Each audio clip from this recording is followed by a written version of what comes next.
Good evening. This is Mary Ellen McKay, Chair of the Zoning Board, and this is the December 8th Zoning Board meeting.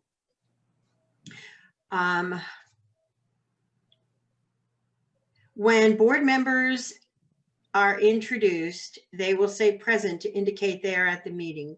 Zoning Board meetings will be done this way until more typical meetings will be held at City Hall once it is deemed safe.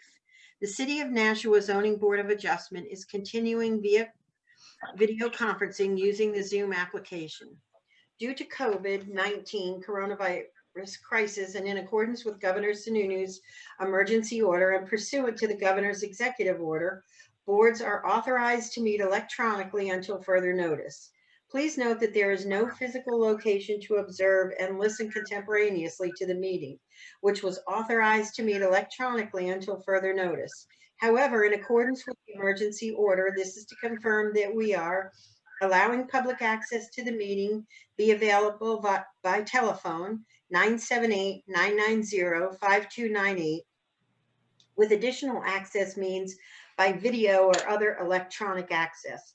The meetings can be streamed through the city's website, https://www.nashuanh.gov/318/CTV on Nashua's community link and also on channel 16 on Comcast. Alternative public access to this meeting shall be provided via Zoom. Links to each meeting will be contained in the agenda for each meeting. Real-time public comment can be addressed via audio to the board utilizing Zoom virtual meeting software for remote access. Real-time public comments via audio will be addressed at the conclusion of the public hearing. This application will allow users to view the meeting and send comment or questions to the board utilizing the Zoom virtual meeting software for remote access. The public is also encouraged to submit their comments via email to the Planning Department email at planningdepartment@nashuanh.gov or by mail. Please make sure to include your name, address, and comments. This information must be received by 5 p.m. the day of the meeting. Letters should be addressed to the Planning Department, P.O. Box 2019, Nashua, New Hampshire 03061. Applicants, their representatives, and individuals required to appear before the board will appear remotely and are not required to be physically present. Applicants, their representatives, and individuals required to appear before the board may contact the Planning Department to arrange an alternative means of real-time participation if you are unable to use Zoom. Documentary exhibits and/or visual presentations must be submitted in advance of the meeting so that they may be displayed for remote public access viewing. The chair is in control of the meeting. The board will continue as reasonable as possible to follow the procedures as identified in the bylaws. The applicant will present their case, followed by questions by the board. We will allow for a rebuttal period as best as possible for persons wishing to speak in favor or with questions or opposition before the board deliberates and determines an outcome. Normally, the board utilizes a light timer. This will not be available, but the board will utilize a timer and will adhere to the timeframes of 15 minutes maximum for the applicant and then 5 minutes each for anyone wishing to speak in favor or opposition. The Zoning Board, the Planning Department, and City staff thanks you for your understanding and patience during this difficult time. Mrs. McKay or designated chair or staff to call the roll. Mrs. McKay or designated chair to read case number 1 on the agenda into the record at this time. Carter, could you please call the roll? Yes, Madam Chair. Mary Ellen McKay. Present. And nobody is in the room with me. Steve Lionel. Present, and there's nobody in the room with me. Jack Courier. I'm present. Jack Courier is present, and there's nobody in the room with me. JP Boucher. Present, and there's nobody in the room with me. Rob Shaw. Present, and no one is in the room with me. Nick Kanakis. I am present and no one is in the room with me. Jamin Kara. Present, and nobody's in the room with me. Thank you, everybody. And we have heard that Estathia Burris will not be in attendance tonight. She had another commitment. So we do have a full board. Yes, we do. And the full board of voting members, unless they should recuse themselves, are Mr. Jack Courier, Mr. JP Boucher, and Mr. Courier is our clerk, Mr. Rob Shaw, and Mr. Steve Lionel, who is our vice chair, and myself, who is the chair. Mr. Nick Kanakis and Mr. Jay Mancara are our alternate members, and should a member recuse themselves, they will alternate in voting. Tonight, there's going to be a slight change to the agenda. We are going to start with case number 2. We are going to work chronologically from case 2, 3, 4, 5, and then back to 1. So I'm going to read case number 2 into the record now. Excuse me, Madam Chairman, Who's speaking? this is Alderman Dowd. Yeah, I can't see you, but I can hear you. I Oh, have there you are. a Board of Alderman meeting special Board of Alderman meeting that I'm skipping at the moment, and there's a full Board of Alderman meeting at 7:30. I would wonder if I could just say a few words about the first case since you're moving it. Okay, generally, we've had people wait until the proper time and yeah, I'm going to allow you to speak, but generally, Alderman Dowd, this is what we've done before. We prefer to stay at each case because somebody may or may not forget what's being said. I know as former chairman of the ZBA, we've always made allowances because of the conflict of Board of Alderman meetings with zoning board meetings. Yes, we understand. Okay, you may speak. Okay, I'm testifying as far as case 1, the 49 Buck Meadow Road. And Alderman Dowd, if I could please ask you to state your name and address for the record. Yes, it's Alderman Richard Dowd, 8 Ascot Park, Nashville. Thank you. And I submitted a letter, which I'm going to presume that everyone that's on the voting list tonight for that case has received. I won't read the letter, but I will just hit a couple of high points. One, there are the 5 points of law, or 6 points of law, 5 points of law for granting a variance.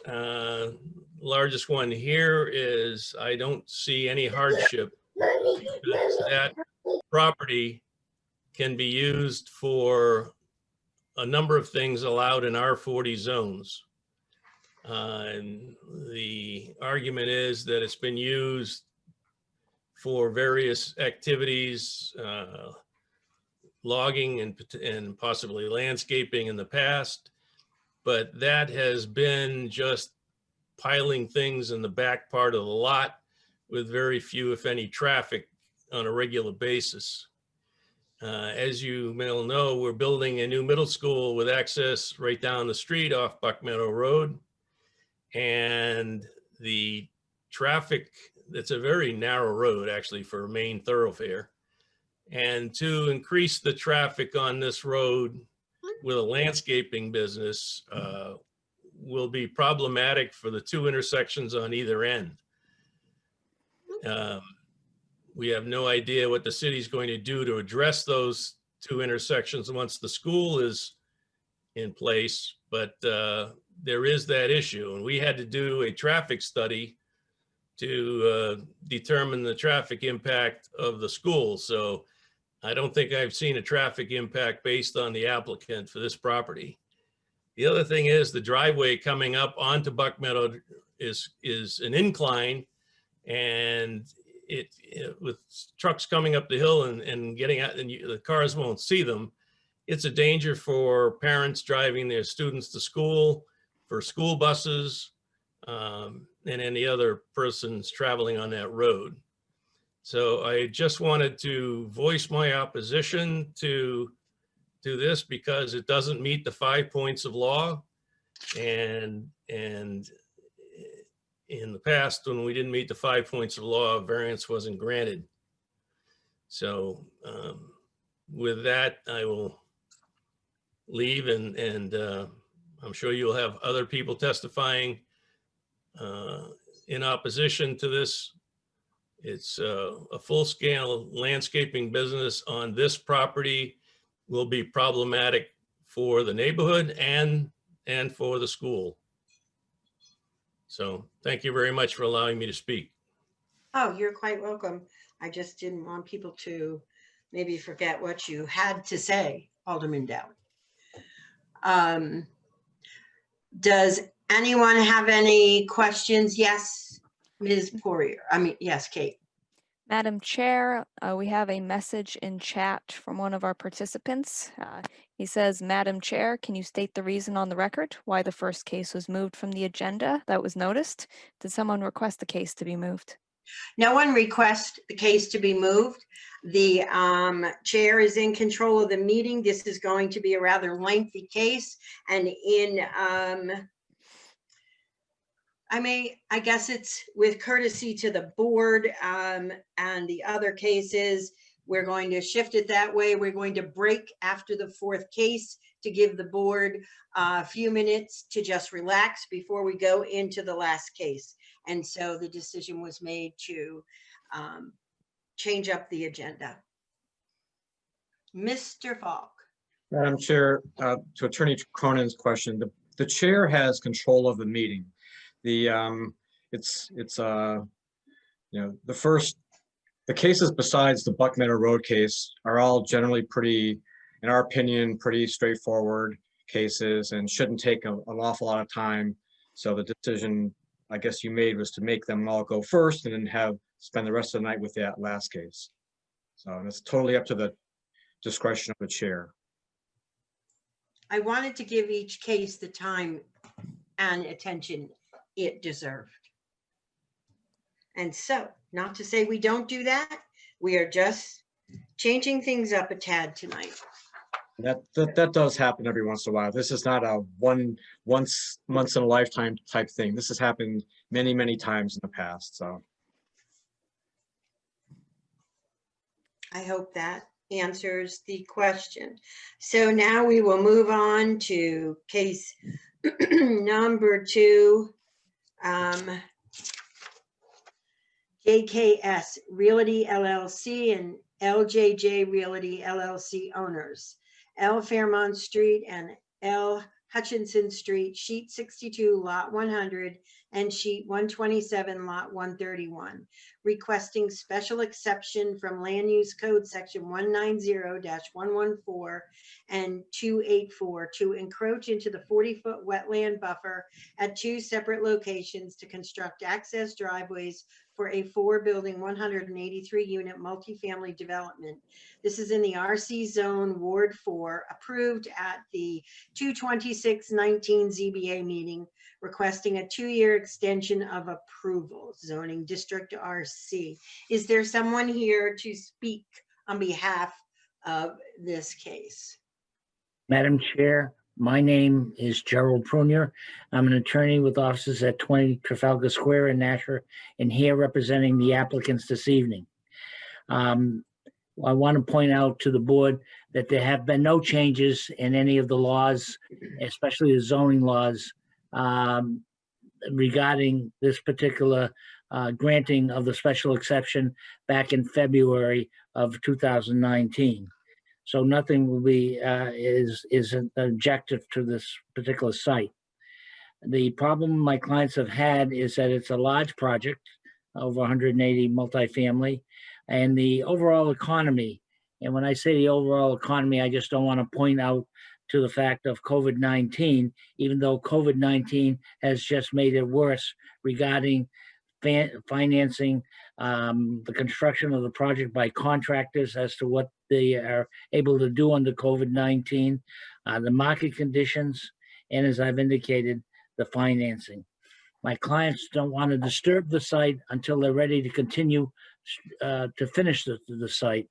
So they need more time, and that's the request that we are placing before the board this evening.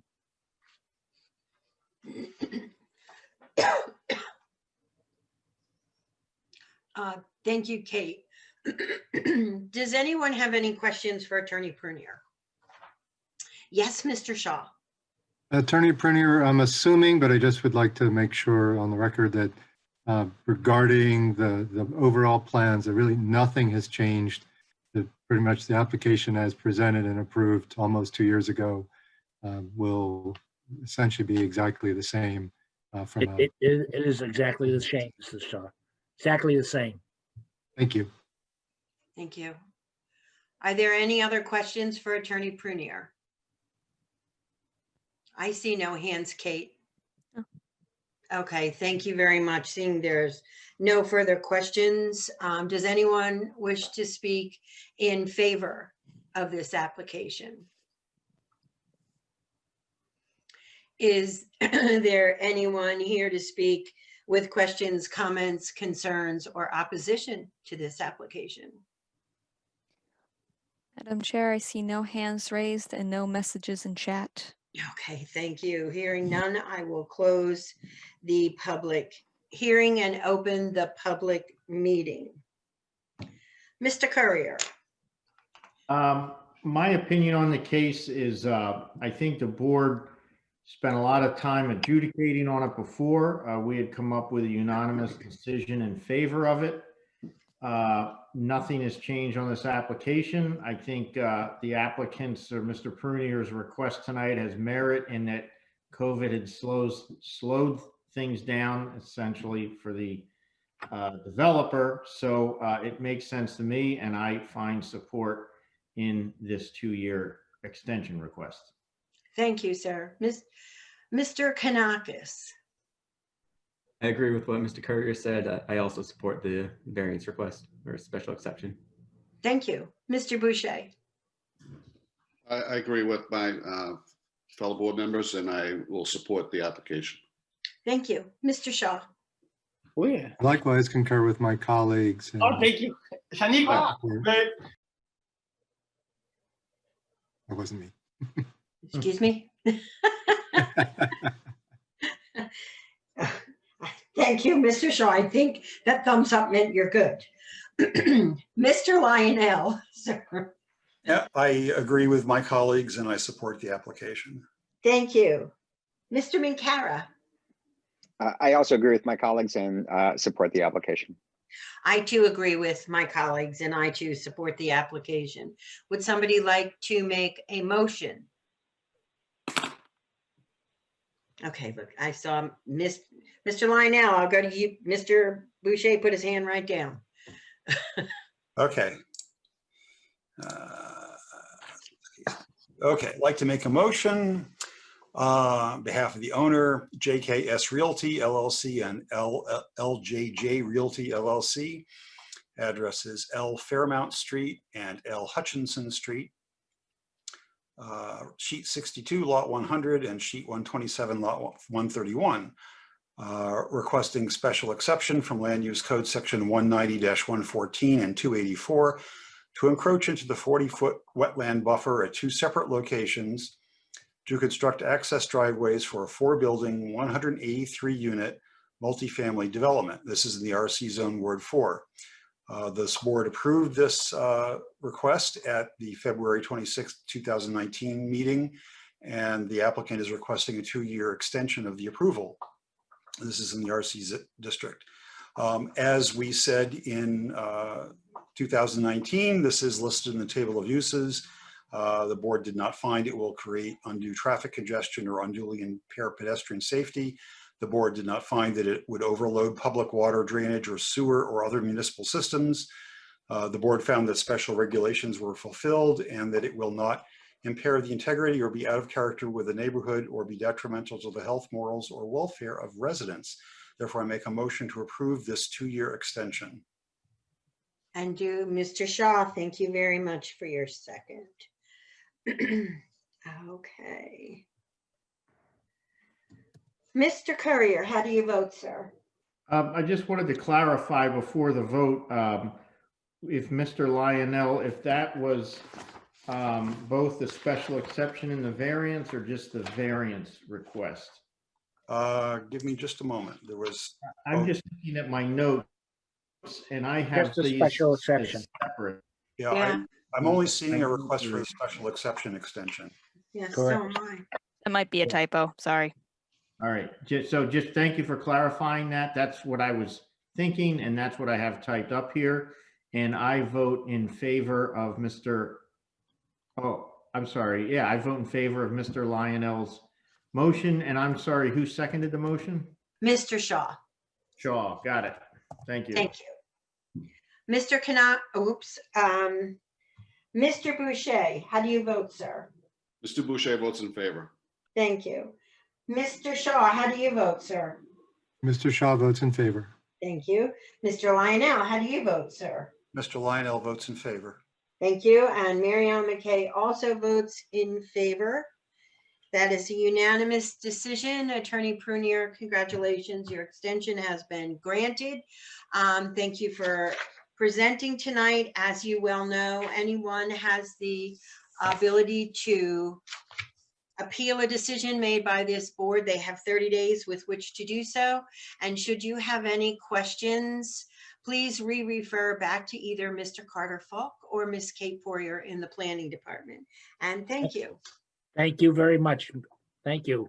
You're welcome. We will move on to case number 2. Well, 3, but 2. Raymond P. and Martha T. Nato, owners, MET General Contracting, Inc., applicant, 7 Brew Street, sheet 62, lot 16, requesting variance from Land Use Code Section 190-193A for minimum driveway length 20 feet required, 17 feet proposed, for a new curb cut and driveway off of Prescott Street. This is in the RB zone, Ward 7. Is there somebody here to speak or present this application?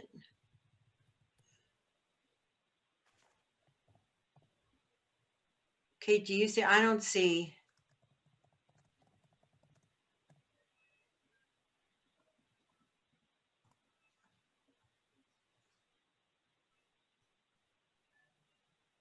I'm not sure. Some of the names on the participants tab.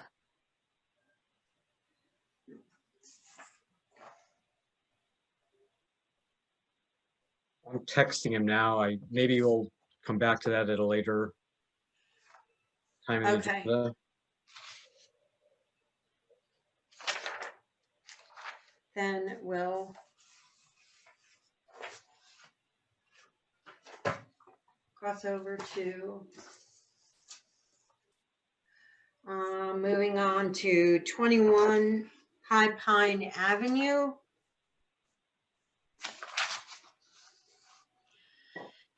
Okay, Adam Green, owner, it looks like Lorian Green, applicant. Excuse me? That's correct. It's Lorian Green. 21 High Pine Avenue, Sheet E, Lot 946, requesting variance from Land Use Code Section 190-192C to exceed maximum driveway width 24 feet permitted, 32 feet requested, to remove and replace existing driveway at same width. This is in the RCR9 Zone, Ward 1. And will the applicants please state their name and address for the record? Yes, thank you, Madam Chair. My name is Lorian Green. This is my husband, Adam Green, of 21 High Pine Avenue, Nashua, New Hampshire, 03063.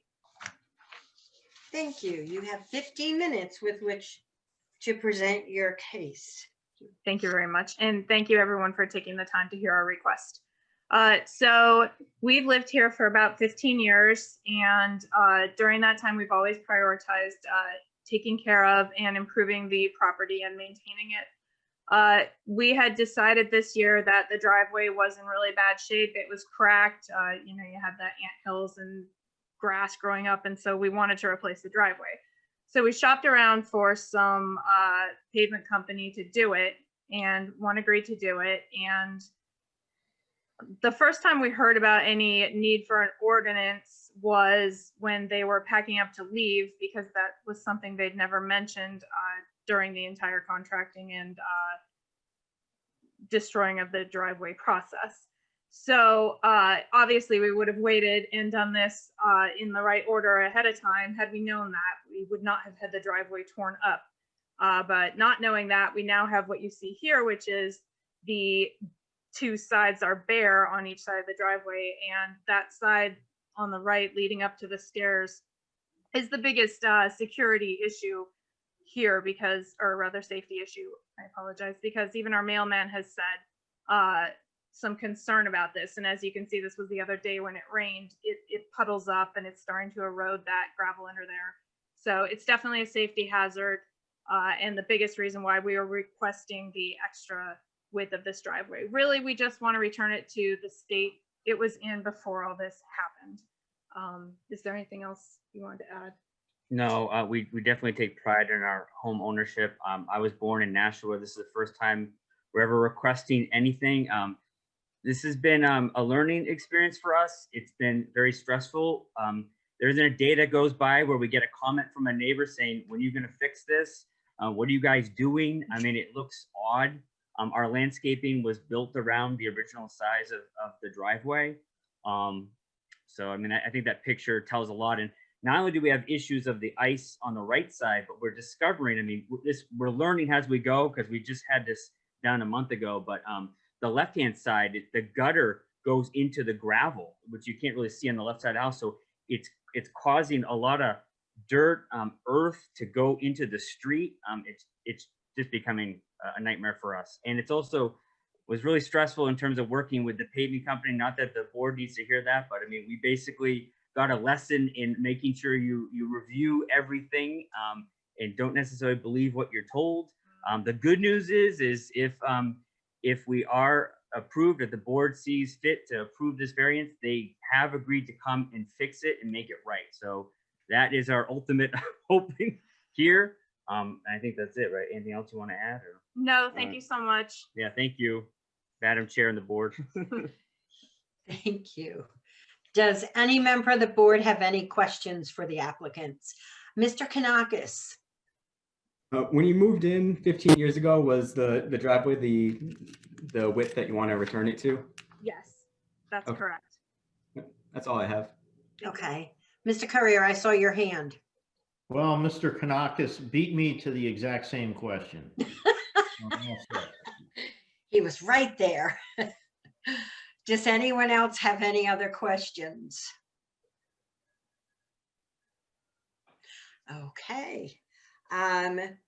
Is there anyone here who wishes to speak in favor of this application?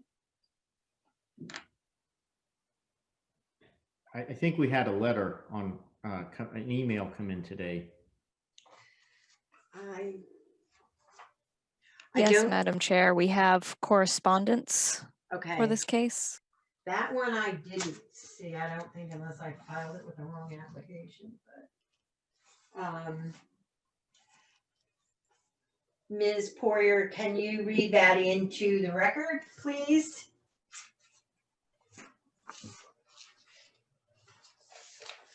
If you have it, if not. I can do it. I have it handy if you want.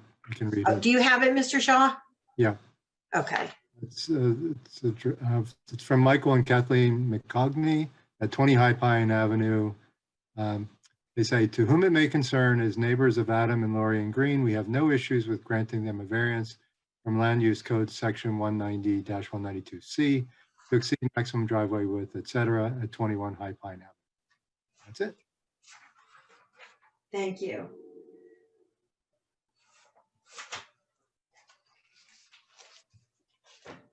Okay, is there no one else here who wishes to speak in favor? Chairwoman McKay. Excuse me? Chairwoman McKay, I'm also a neighbor of the Greens. Oh, okay. Could you please state your name and address for the record? Christina Fitzgibbons, 22 High Pine Avenue. Okay. And my husband and I both support this as well. Okay, thank you. Is there anyone else here who wishes to speak in favor of this application? Are we good, Kate? I see no hands or messages in chat. Oh, Thank you. Is there anyone here who wishes to speak with questions, comments, concerns, or opposition to this application? Madam Chair, I see none. Thank you. Then seeing none, I'm going to close the public hearing and open the public meeting. Mr. Kanakis. I support the variance. These ones where they didn't expand the driveway themselves. It was existing when they moved in. I think it's usually a fairly straightforward one that I'm okay with. Thank you. Mr. Boucher. I'll also support the variance, again, because the driveway's been existing and they're just replacing what's been there for many, many years. Thank you. Mr. Shaw. I likewise am in support, with the 15+ year history of it being in existence, and obviously no issues or concern raised by the neighbors. So I wish them well, and I think it makes sense to restore this to the condition it had been. Thank you. Mr. Lionel. I'm also in support of the application, and I'm happy to hear that the contractor is willing to make it right. Yes, thank you. I agree. Mr. Minkara. I also support the application for the reasons stated, and we just also note that failure to repave the driveway appears to be causing drainage issues in the area as well. Thank you. Mr. Courier. I feel it meets the criteria. I'm in favor of it. I mean, just another observation I want to throw out is in this, the property is on a hill, and in this case, the driveway's, on the low side, so there's quite a ways up to the main floor of the house. And so having, the room to get to that staircase, I think is a bit unique. I'm not sure why the driveway maybe wasn't on the high side of the house, but seems like the Greens must get a good workout carrying their groceries into the house. But it's a long way up, and I think it makes sense to repave what was there for all these years, and I'm in support of it. Thank you. And I too am in support for all of the same reasons. Is there someone who would like to make a motion? Mr. Boucher, thank you, sir. I'd like to make a motion to approve the area variance for Adam Green, owner, Lorian Green, applicant, 21 High Pine Avenue, Sheet E, lot 946. They're requesting a variance from Land Use Code Section 190-192, Section C, to exceed the maximum driveway width, 24 feet permitted, 32 feet requested, to remove and replace existing driveway at same width. It's in the RCR9 zone, Ward 1. We find that the variance is needed to enable the applicant's proposed use of the property, given the special conditions of the property. Again, this is a replacement of an existing driveway that's been there for at least 15+ years. We find that the benefits sought by the applicant cannot be achieved by some other method reasonably feasible for the applicant to pursue other than the variance. We find that it is within the spirit and intent of the ordinance. We find that it will not adversely affect property values of surrounding parcels. We find that it's not contrary to public interest. We find that substantial justice would be served. Again, I make a motion to approve the area variance. Thank you, sir. Do we have a second? Thank you, Mr. Shaw. Mr. Boucher, how do you vote, sir? Mr. Boucher votes in favor. Thank you. Mr. Shaw, how do you vote, sir? Mr. Shaw votes in favor. Thank you. Mr. Lionel, how do you vote, sir? Mr. Lionel votes in favor. Thank you. Mr. Courier, how do you vote, sir? Mr. Courier votes in favor. Thank you. And Marianne McKay also votes in favor. Mr. and Mrs. Green, congratulations. Your variance has been granted. Like we state anyone has the opportunity to appeal any decision made by this board. They have 30 days in which to do so. Should you have any questions, comments, concerns, please refer back to either Mr. Carter Falk or Ms. Kate Portier in the planning department. Thank you very much, and really well done on getting the company to come back and fix the driveway. Thank you. Thank you. Thank you very much. I'm going to ask again if either Mr. or Mrs. Nato is present or somebody here to present. I'm Mark Twardowski, MET General Contracting. I'll be presenting. For 7 Brew Street? Yes, please. Thank you very much. Then I will read that case into the record.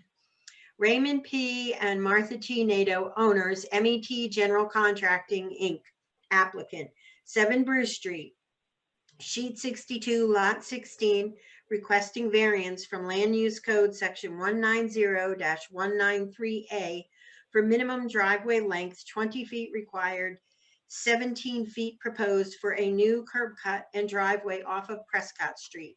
This is in the RB zone, Ward 4. And would the applicant please reintroduce himself and state your address for the record, please? I'm Mark Twardowski, president of MET General Contracting, 25 Greeley Street in Merrimack, New Hampshire. Presenting what we're trying to do is allow parking for Mrs. Nato to park her car facing Prescott Street.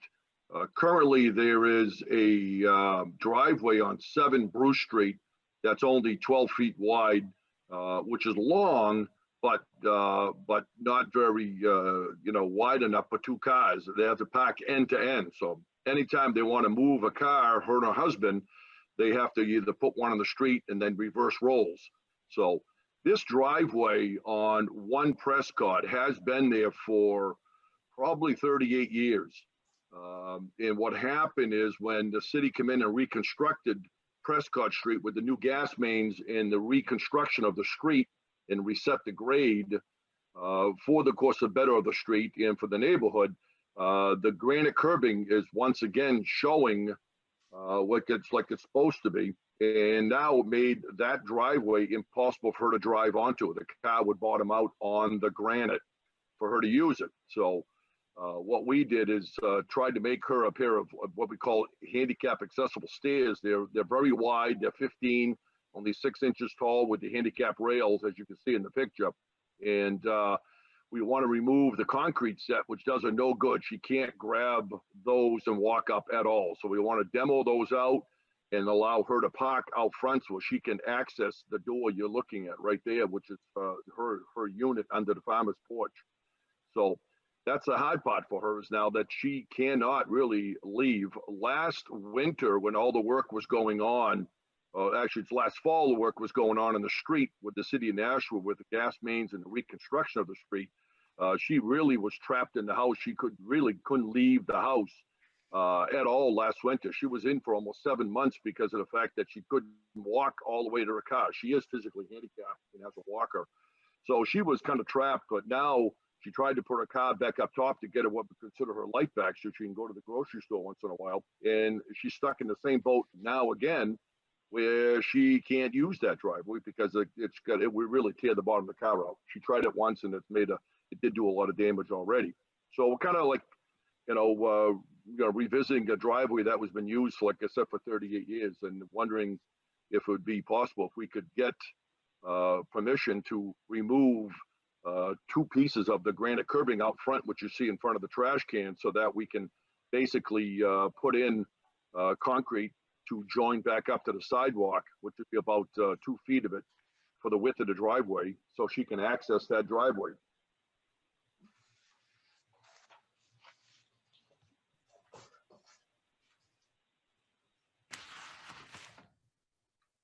Okay, thank you, sir, for Mark. Thank you. Does anyone have any questions? Mr. Courier, sir. My question is, if this was back in action, this driveway, if it got permitted, and the concrete stairs are removed, what length vehicle maximum would fit without impeding on the sidewalk?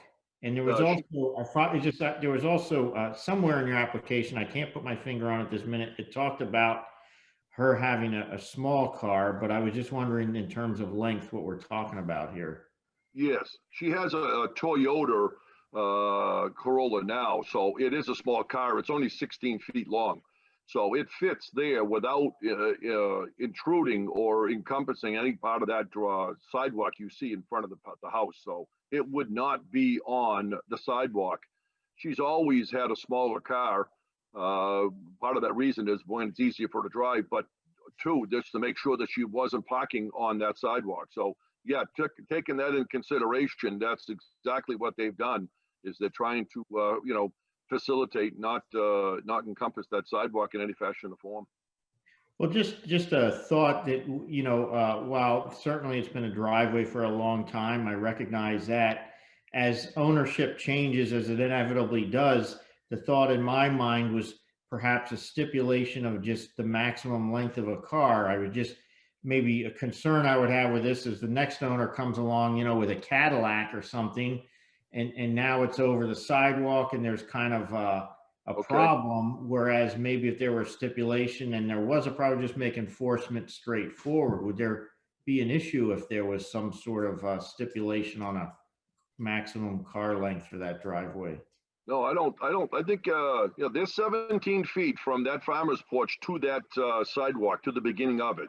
There's 25 feet total from the front of the farmer's porch to the street. So even a 17-foot car would not, infringe upon that sidewalk at all.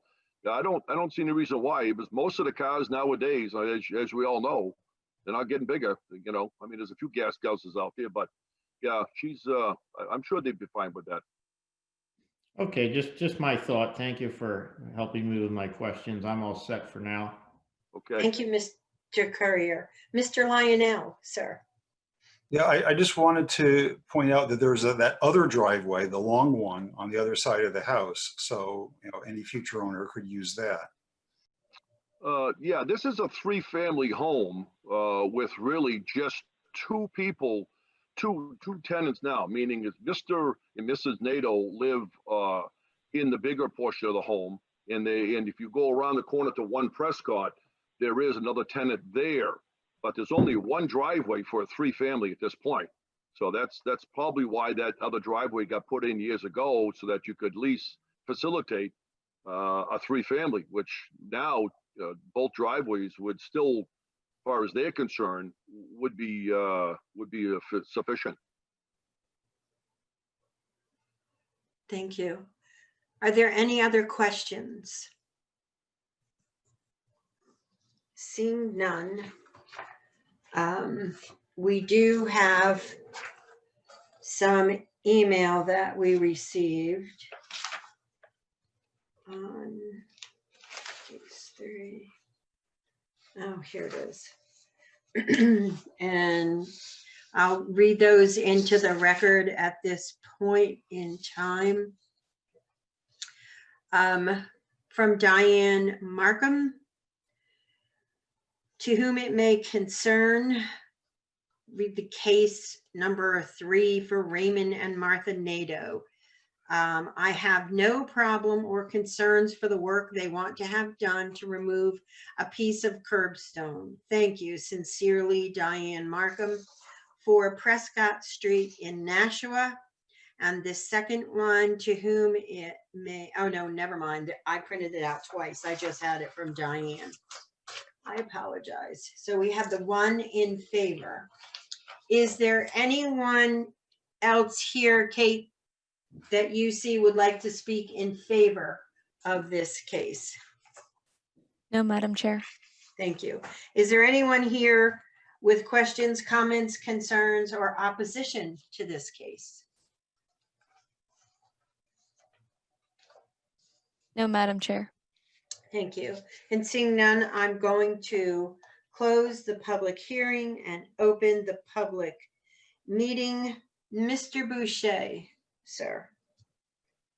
I'm in favor of the application. Couple of things, an existing driveway. Number two, testimony is that the current purpose again is for somebody who has a handicap. Again, I do agree that there's change of ownership, but again, if anybody wanted to, I would support anything that anybody wanted to do to put some type of stipulation, but I am also cognizant that there is, I know, some ordinance that says you can't park on a sidewalk. So I don't know if that would take care of it, but I'm in favor of the application as presented. Thank you. Mr. Shaw. I'm in support of this, long-term, we heard, I think 38 years at least usage as a driveway. And I think that is quite compelling for my support on this. So I'm good with it. Thank you, sir. Mr. Lionel. I'm in support of the application, and I don't see any need for additional stipulations. Thank you. Mr. Minkara. I also support the application and would note that right now the parking is really inadequate for a three-family, really a two-family, much less a three-family home. And given the position of the home, the depth from the street, there really is no alternative but to put in a shorter driveway. Thank you very much, sir. Mr. Courier. I think the long-standing use of the driveway, it warrants that it continues to be used as a driveway. I'm not firm on the stipulation that I talked about. It sounds like there's not some support for that among the board, so I'll just provide my support, being that it's a long-standing driveway. I think that meets the criteria. Thank you very much. Mr. Kanakis. I'm also in support of the variance for the reasons given by the rest of the board. Thank you. And I too, Mary Ellen McKay, am also in support of the application as presented. Is there someone who would like to make a motion? Mr. Shaw, thank you very much, sir. I'd like to make a motion on behalf of Raymond P. and Martha T. Nadeau owners, MET General Contracting, Inc., the applicant at 7 Brew Street. The request is for a variance from Land Use Code Section 190-193A for a minimum driveway length where 20 feet is required, 17 feet is proposed for a new curb cut and driveway off of Prescott Street, and this is in the RB zone. The variance is needed for the applicant's proposed use of the property, the special conditions of the property. Where the house is situated, putting a driveway on this side of the house, while there is another driveway already on the other side, there is not sufficient length to attain anything more than this 17-foot depth. Also, as noted, this is a 3-family unit, so there isn't a lot of parking to begin with already, and this will make more reasonable use for the applicant and to continued real use of what had been for apparently at least 38 years. So it's within the spirit and intent of the ordinance. There's no indication of any negative effects on surrounding parcel property values. It's not contrary to public interest and substantial justice will be served. And again, I move to approve this area variance request. Thank you. And thank you, Mr. Lionel, for your second. Mr. Boucher, how do you vote, sir? Mr. Boucher votes in favor. Thank you. Mr. Lionel, how do you vote, sir? Mr. Lionel votes in favor. Mr. Shaw, how do you vote, sir? Mr. Shaw votes in favor. Mr. Courier, how do you vote, sir? Mr. Courier votes in favor. And Mary Ellen McKay also votes in favor. That is a unanimous decision, 5-0 vote. As I've stated earlier this evening, anyone has the opportunity to appeal a decision that this board makes. They have 30 days with which to do so. Should you have any concerns, comments, questions, please refer back to either Mr. Carter Falk or Ms. Kate Poirier in the planning department. Other than that, congratulations, your variance has been granted, sir. Thank you very much, ladies and gentlemen. I appreciate it. It's lovely working with you. Well, thank you. Mark. Yes. Have a great holiday, everyone, too. You too. Thank you. You're welcome. Now moving forward. Up here.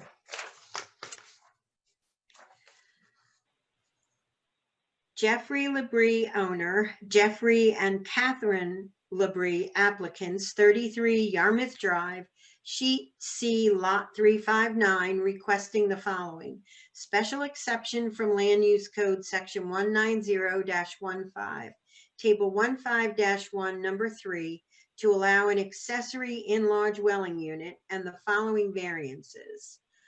From Land Use Code Section 190-32 to exceed maximum size accessory dwelling unit, 750 square feet permitted, 796 square feet proposed, and 3, from Land Use Code Section 190-16, Table 16-3, to encroach up to 6.1 feet into the 10-foot required right side yard setback to construct an attached 2-family garage with accessory dwelling unit on 2nd floor.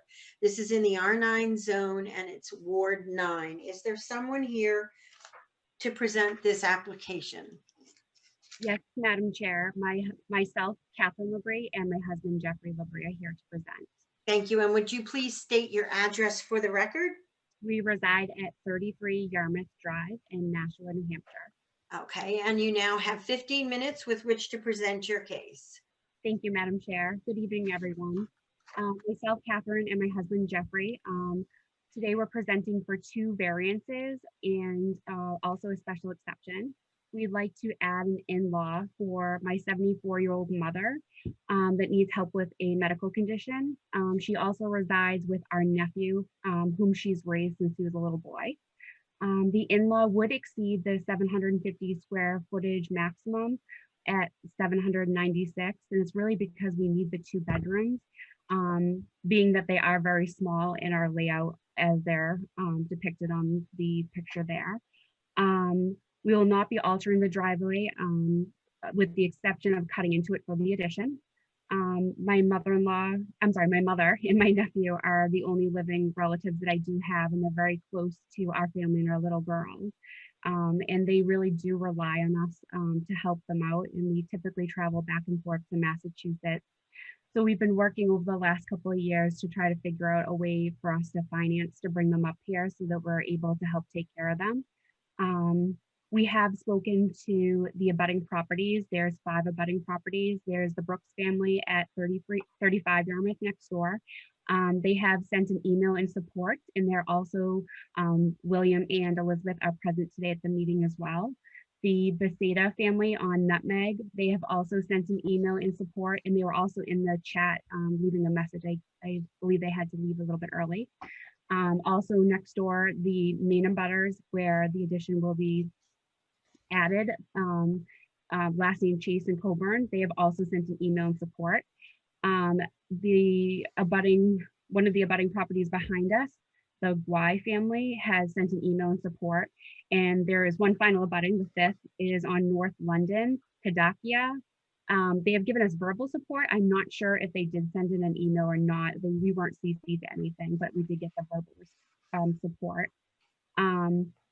As far as talking to our neighbors, everyone agrees that it would be aesthetically pleasing. And if you're looking at how our property line was cut, it's sort of cut funny and it cuts in. So that's why we're asking for the variance to be able to have the addition so that we're able to add what's adequate to have my mom and nephew move in. And I think my husband has a little bit to add. Yeah, actually, if you can see the fence, Mrs. Poirier, if you don't mind to stand right there, you can see that the fence is, it's over 6 feet away from even where it is right now from the edge of the new addition. So aesthetically, it will almost look perfect. Right, if you're driving down the street, essentially all the houses are angled straight at the street, even though the property lines don't line up exactly as you would think. I think most people were surprised when they saw how our property lines were cut in.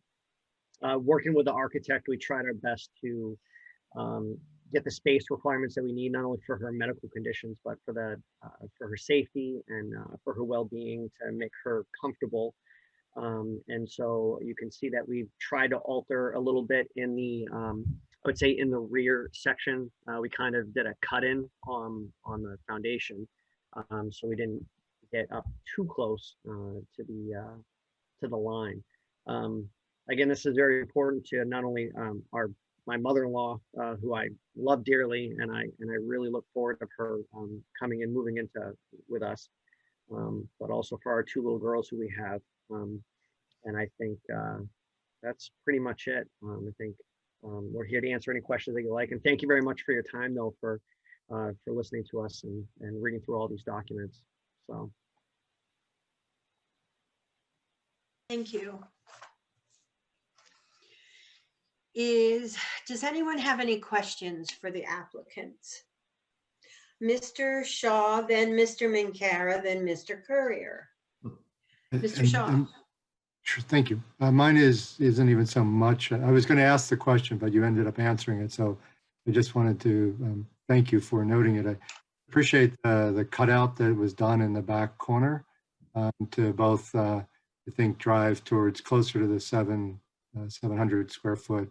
I'm sorry, the 750 allowed, as well as the distance to the property line. So at least it seems like, and maybe this is what you can comment on for me, that you had already looked at what you might be able to do in terms of coming closer to meeting the 750 square foot, as well as limited, encroachment as far as into the side yard setback. So it seems that you've perhaps maxed out your options, and that was my takeaway. But if you could just essentially confirm that for me.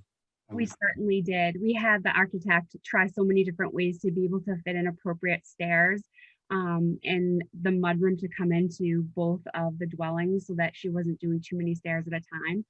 But just to have, obviously by code, the correct size of the stairs and to be able to have the 2 bedrooms. So the best we could do was to jog in that side to really try to keep with how the property line cuts in and to decrease the amount of square footage. But that was the closest we could get to what the requirements or the maximum was, and tried to stay within the 10 feet or 10 foot setback. Okay, thank you. And then I actually just realized, and maybe this is something one of my colleagues was going to go ask about, so I apologize if I'm taking, but we didn't talk about the special exception criteria for the accessory dwelling unit, which I don't know if you've already reviewed those. There's those 9 criteria. So we usually ask to get on the record that you can concur and meet all those. Either we can go through those individually. We know that the first one, obviously, you're asking for the area variance about because you're exceeding the 750 square foot. Mm-hmm. So that would be one that we understand that right now you wouldn't meet it without the variance, but that's why you're asking for a variance. Right. Would you like us to go through the 9 for you? Definitely go through it. I think that'd be good. I think the board would appreciate that. Thank you. Yeah, it would be best if you did that so we can put that on the record. We were through the variance first. Mr. Shaw is correct. And rather than keep them separate, and I would just really, like the rest of the board, prefer that you accede to all of these individually, if you would, please. Of course, thank you. This is, of course, very new to us. I've lived in the city my entire life, and I've never done any of this ever. So thank you for helping us through that. So the description of the nature of the proposal, number 1, is to increase the accessory dwelling unit square footage by 46 square feet to a total of 796 square feet. Again, it will be built for my mother-in-law, Katie's mother, and our nephew. Number 2, does it involve any construction expansion of the structure? It does. We will have a garage on the bottom with the ADU above, and in between the structures will be a mud room. It will be the access to get into our house and her new place. And then number 3, do we anticipate any additional on-site parking spaces? that is, we do not. We will have plenty. They will only be bringing one car with them. There will not be any traffic congestion or pedestrian safety issues. And then this number 5, what measures will be taken to ensure that your proposal will not impair the integrity or be out of character with zoning district or immediate neighborhood. I see what you're doing.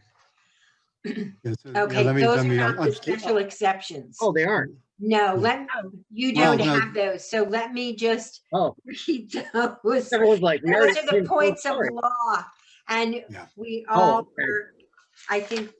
I, Okay. I'm so sorry. I can go ahead and go through No, those. it's Madam Chair. Go right fine. ahead. The accessory dwelling unit shall be clearly incidental and subordinate in extent, use, and purpose Yeah. to the primary structure, and in this case, would exceed the 750 square feet. Correct. Yeah. The accessory dwelling unit shall be the only accessory dwelling unit within or on the same lot as the single-family dwelling. Correct. Yes.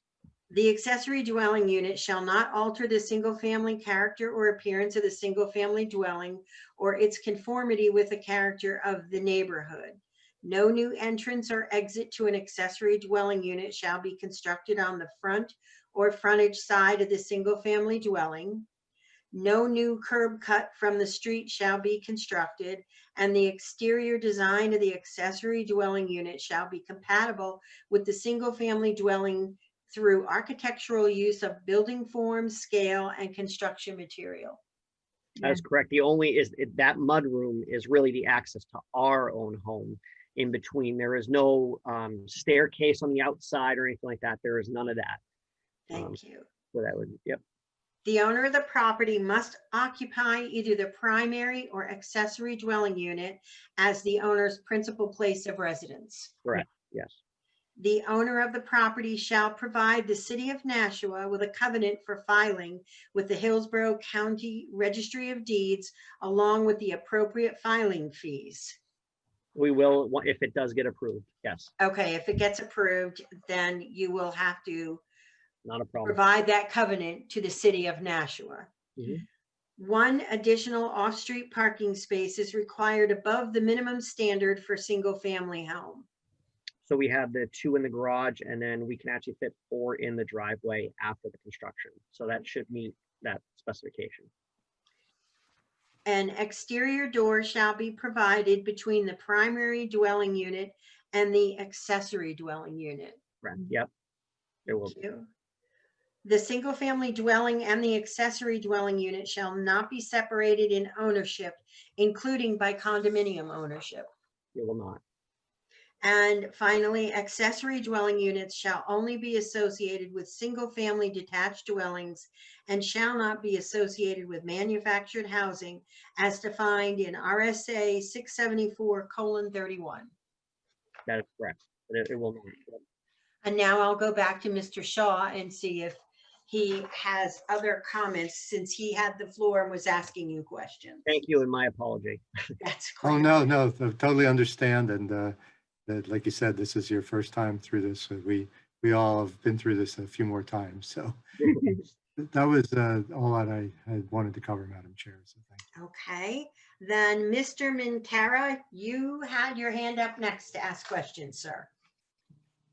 So I can probably, figure out the answer, but could you speak to the need for that 7-foot section with the mudroom and the staircase?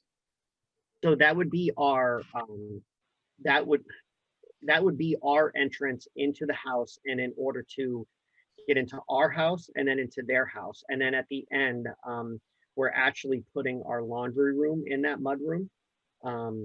So it's essentially like, it's our entrance into the house. Right now, we enter actually through the backyard onto our deck. That would be our, even though that's kind of our secondary entrance and exit to our house, we need a secondary exit and entrance. So that, I believe that would actually qualify as like how we've been entering kind of. And our architect really put a lot of thought into my mom living there with a medical condition. So if she were to come into our house, she would only have to go down half a flight of stairs and be at our level to come into our home. So she wouldn't have to do the full set of stairs. back and forth as well. Thank you. Thank you. Thank you. And Mr. Courier. I don't know if we covered this, but on the criteria about a new front door, if you could just walk me through it, I'm feeling there is a new front door being proposed here. And I know would be used to the existing house also, but I'm just, would like a little help in maybe getting over that speed bump in front of me about, it looks to me like a new front door is being added. And I'm just wondering if you could, Can you bring up the design maybe? help me with that. Or do you mind bringing up the design, and I can kind of, we'll just say, I'll bring up an example for myself and stuff. I work for the city. I come home at weird hours and stuff. I probably would not be parking in the garage. So I would need a way in to get into our house. And so that little mudroom allows us to take off our shoes, put my coat away into the closet and stuff, walk up half a flight of stairs and stuff, and take an immediate left into the main house. If I had to, I can, our own new laundry room will be directly forward. Yep. So, and another reason why that needs to be there is because if we had it in the garage, it would have to be a full set of stairs for her to go up, which might pose an issue for her. So it's really our main entry for, I would say, both of us.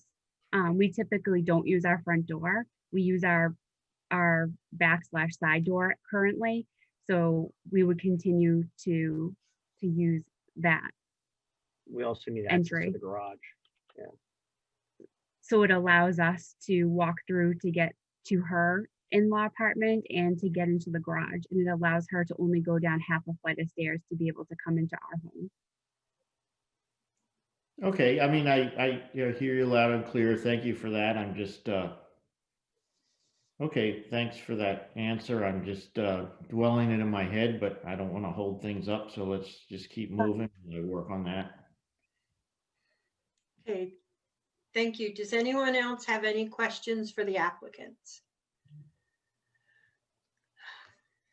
Seeing none, is there anyone here who would like to speak in favor of this application? And Kate, the applicant mentioned a lot of emails that came in. So there should be 4 emails, and then present in the Zoom meeting is also 2 of our neighbors, William and Elizabeth Brooks. I see William still there. Oh, and I see Elizabeth. And then earlier on was the Bethesda family on Nutmeg. They put something in chat. Yes. And they also sent an email. Yes, there were several letters that were included in your packet at the bottom.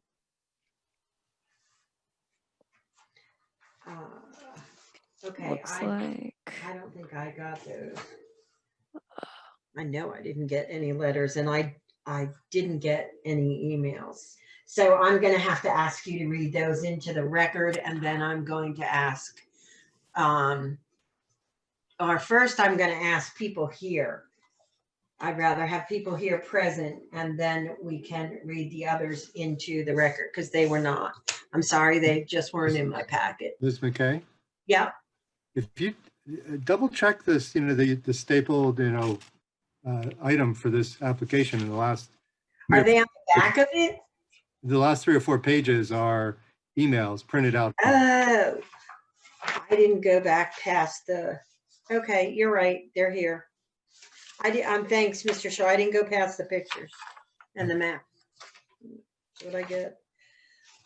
Okay, but still, I would prefer to have somebody speak if they are present. So if there is somebody here who would wish to speak in favor of this application, I see Ms. Brooks' hands, but the applicant's mentioned other people. So Kate, I'm going to let her speak, and then you can alert me to anyone else who raises their hand, please. Thank you. Ms. Brooks, you may have the floor. Please state your name and address for the record. Hi, my name's Elizabeth Brooks.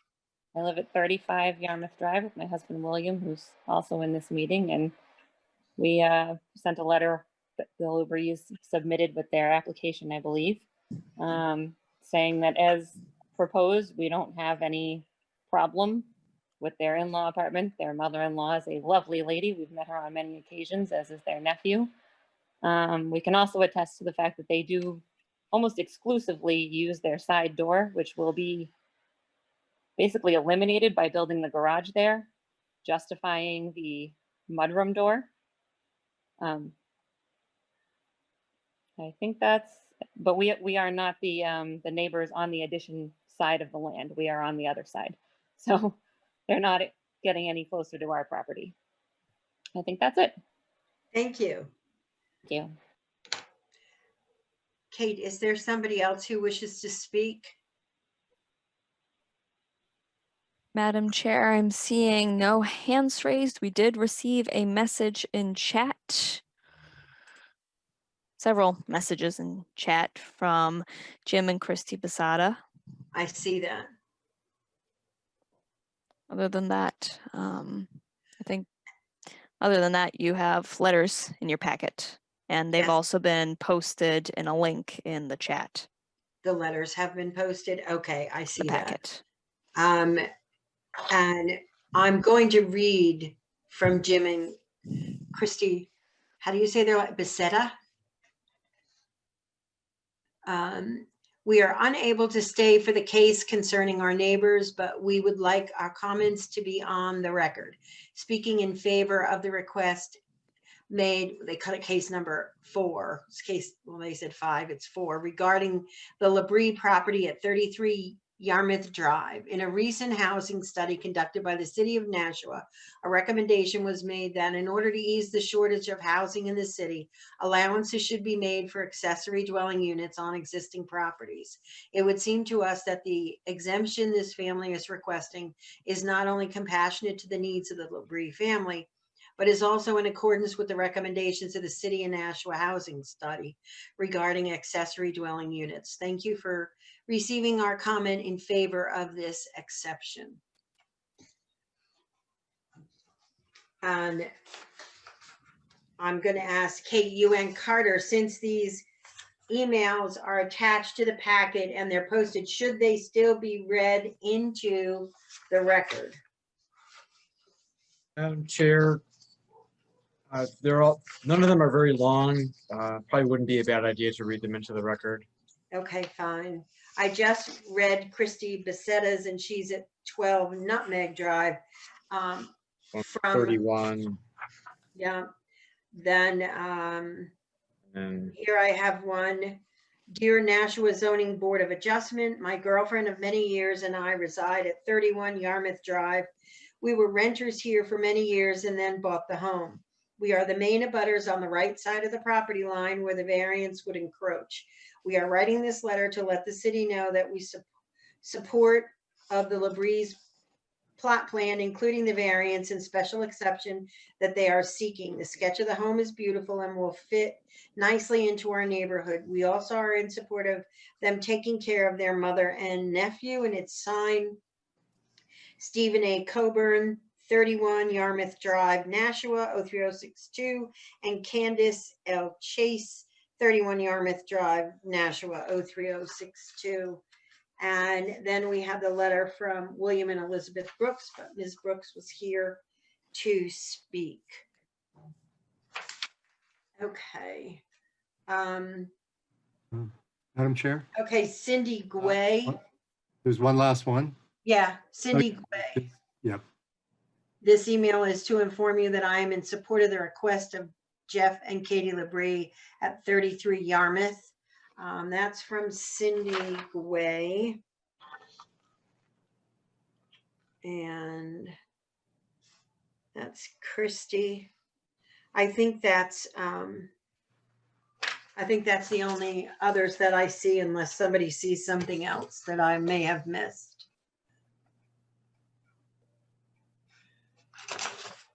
Okay. Is there anyone else here to speak in favor of this application?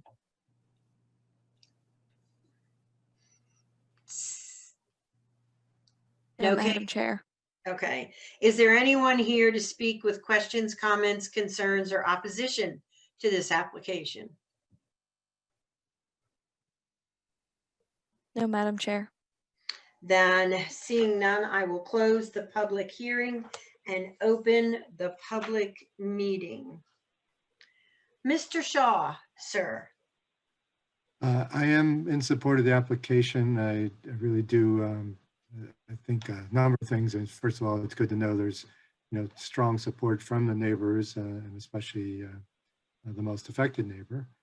Also, I appreciate that the applicants worked pretty diligently to try to, they could, to limit their incursions, both from an area perspective and a setback perspective. Also, I know that, and I appreciate Mr. Curry's concern, and I think as far as the door, I guess when I looked at the plans, I realized, I guess from a kind of spirit and intent, I look at the door that's being added as part of this addition, much more true to a normal design from a breezeway and a two-car garage type of addition, which is what this has the appearance of, and not that it appears to be a second unit of some kind. And I especially appreciate Ms. Brooks's notation, and maybe the applicants noted it also, but it didn't register with me at the time, that the side door will no longer be available, which was already present and now is replaced. Essentially, that door, if you will, is swung around to the front. So I very much viewed it as kind of a design thing that does not speak to an ADU so much as it speaks to what somebody normally would do with an addition like this, independent of an ADU. So I'm comfortable with that. And again, I kind of view it as a spirit and intent of the ordinance. I think I don't have any concerns. So overall, I think this is a very well thought out plan, and I'm fully in support. Thank you very much. Mr. Lionel, sir. I'm in support of the application for the reasons Mr. Shaw mentioned. Thank you. Mr. Minkara. So overall supportive, definitely supportive of the variances. I would note, I think it's been said before, but I think a two-car garage is a reasonable and necessary use. And at 24 feet wide, that's really the minimum. So it's not an oversized garage.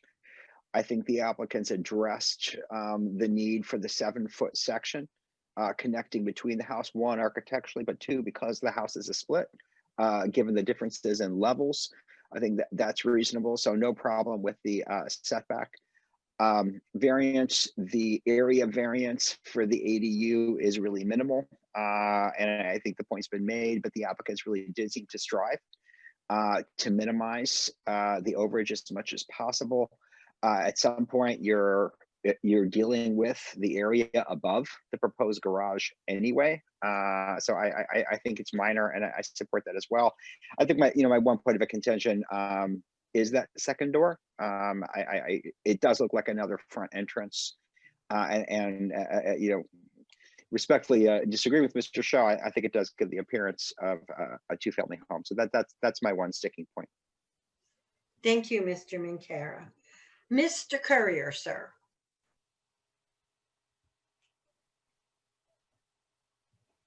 Oh, I think he's frozen in time.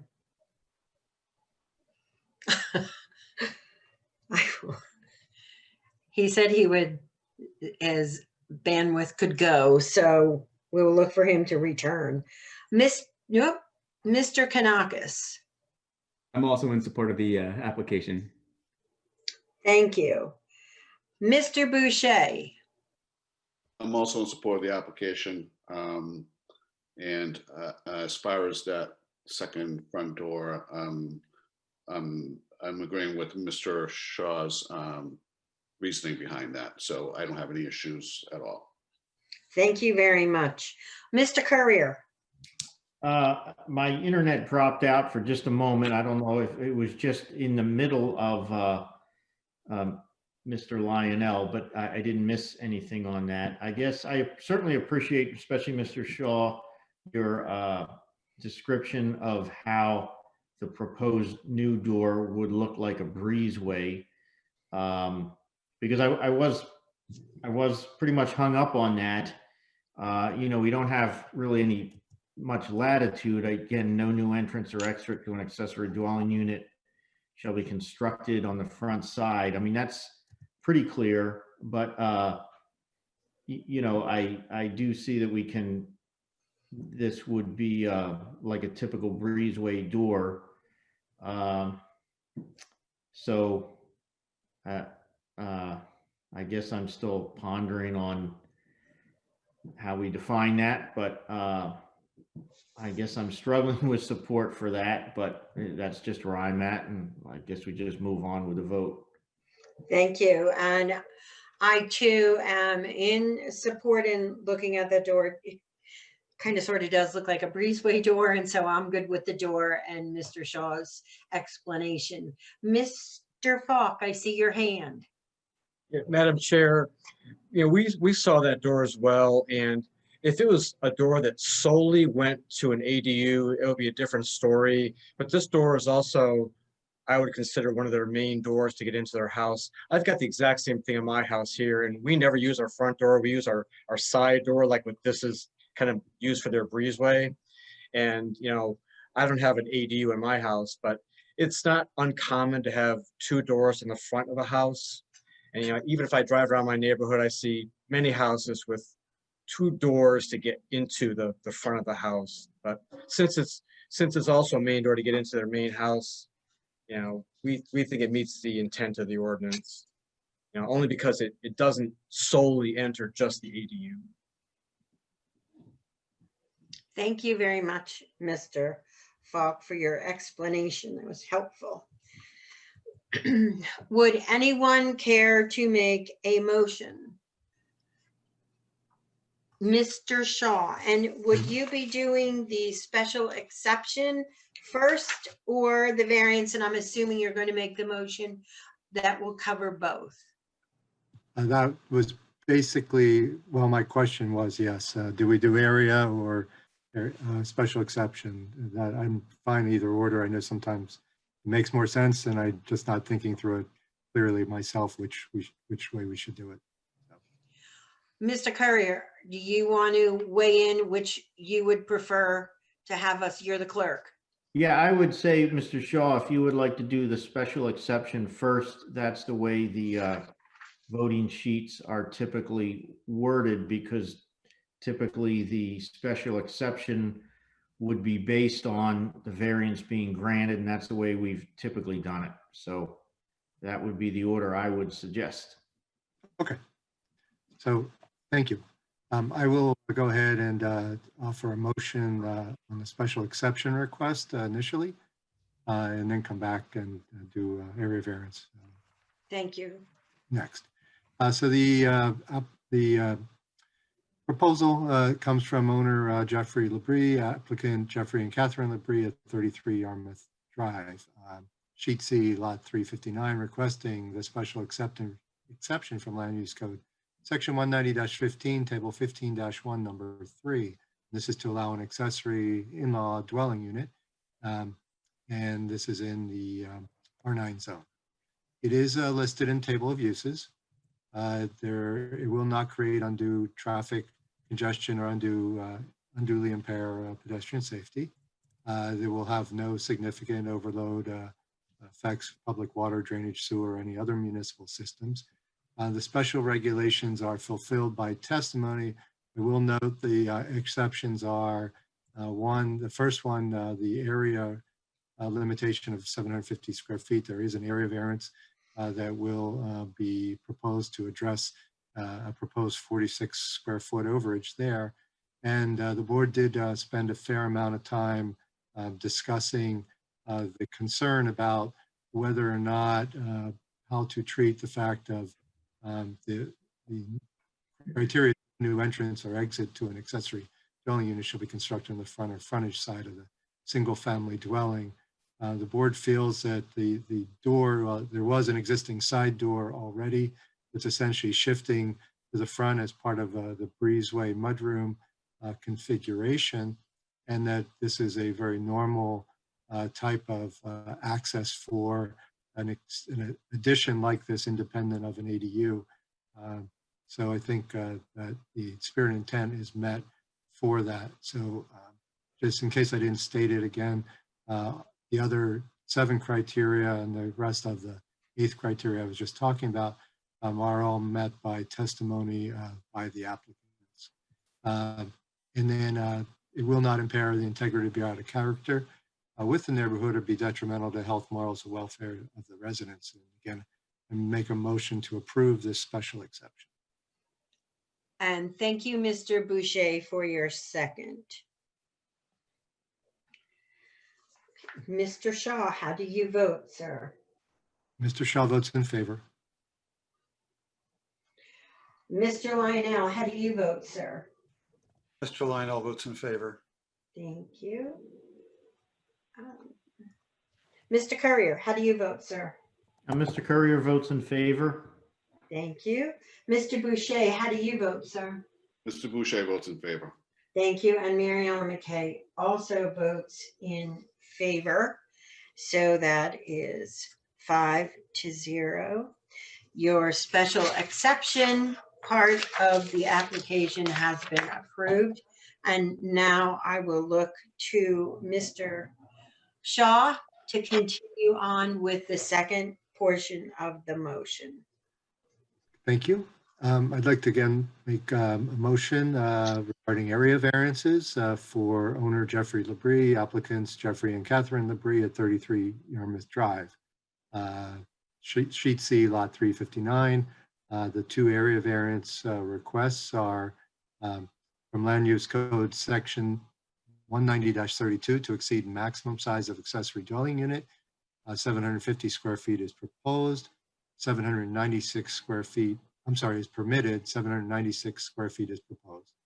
And the second one from Land Use Code section 190-16, table 16-3, to encroach up to 6.1 feet into the 10-foot required right side yard setback to construct an attached 2-car garage with accessory dwelling unit on the 2nd floor. Again, this is in the R9 zone. So the area variance is needed for the applicant's proposed use of the property, given the special conditions of the property. So special conditions are, there's a couple things. The lot line is a little bit of an angle versus the house placement on the property. So the amount of setback shifts as you move from the front to back of the proposed addition. The addition is a standard kind of minimum width 2-car garage of 24 feet with the approximate 7-foot breezeway mudroom area that offers the connections between the split level features of the house and the addition. So the applicants did do as much as they could to site the structure and even carve out the back portion to try to alleviate some of the square footage as well as the encroachment. And that encroachment is only that full amount at the back corner of the structure. It's within the spirit and intent of the ordinance. There's no indication of any negative effects on surrounding parcel property values. It's not contrary to public interest, and substantial justice will be served. Again, I move to approve these 2 area variance requests. And thank you, Mr. Boucher, for seconding again. Mr. Shaw, how do you vote, sir? Mr. Shaw votes in favor. Mr. Lionel, how do you vote, sir? Mr. Lionel votes in favor. Thank you. Mr. Courier, how do you vote, sir? Mr. Courier votes in favor. And a quick question. I'm sorry, I was typing as fast as I could, but Mr. Shaw was speaking of 2 special conditions. One was about, so we call it the angle between the placement of the house and the lot line and how that decreases. And I think there was one other condition, if you could just quickly repeat that, Mr. Shaw, for me. Sure, I spoke to essentially the kind of standard, if you will, minimum 24-foot width of a two-car garage addition, and then the breezeway to accommodate the stairs connecting between the split level portion of the existing structure and the new two-story addition that drove those kind of dimensional requirements such that then the placement of the overall kind of building box was such that that kind of led to some of the encroachment in the side yard setback. Okay, got it. Thank you. Sure. Thank you. Mr. Boucher, how do you vote, sir? Mr. Boucher votes in favor. And Mary Ellen McKay, I also vote in favor.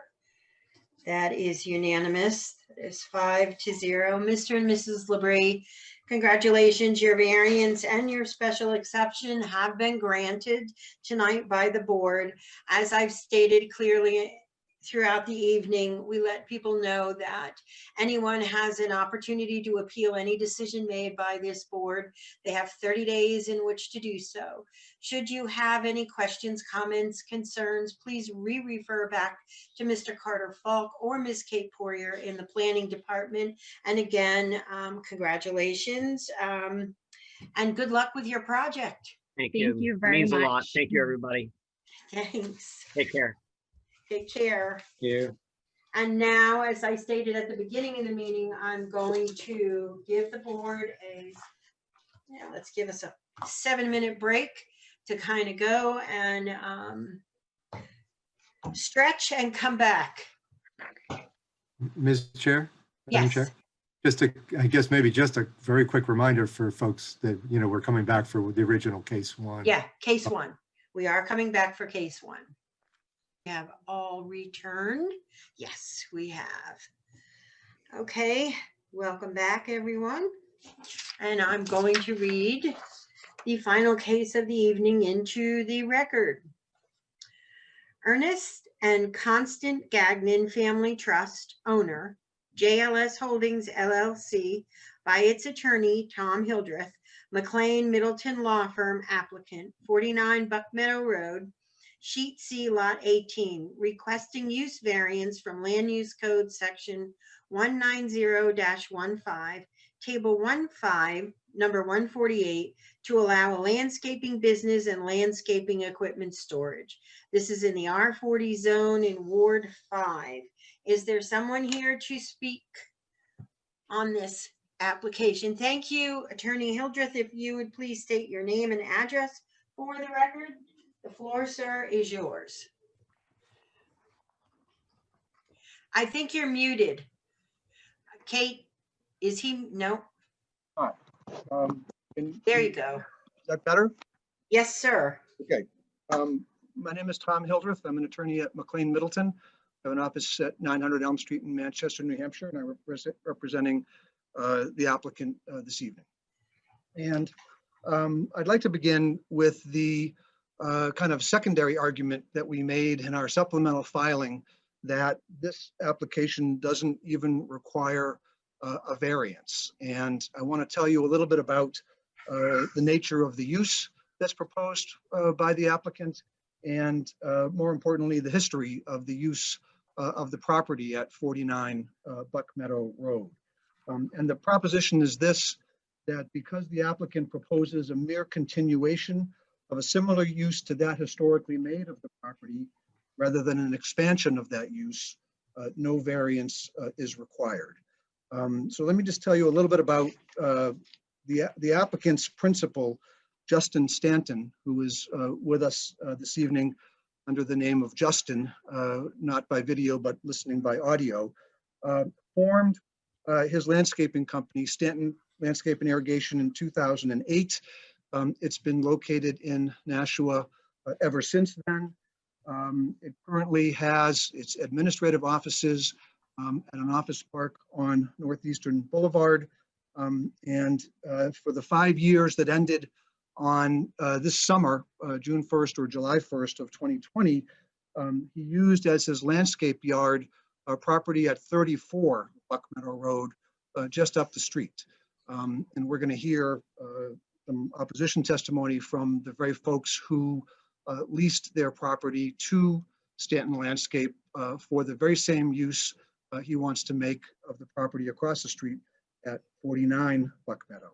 So again, this is a landscaping operation that has separated its admin and office functions from its landscaping storage yard. This is a landscaping company that does not have any retail sales. It doesn't have any customers that visit its site.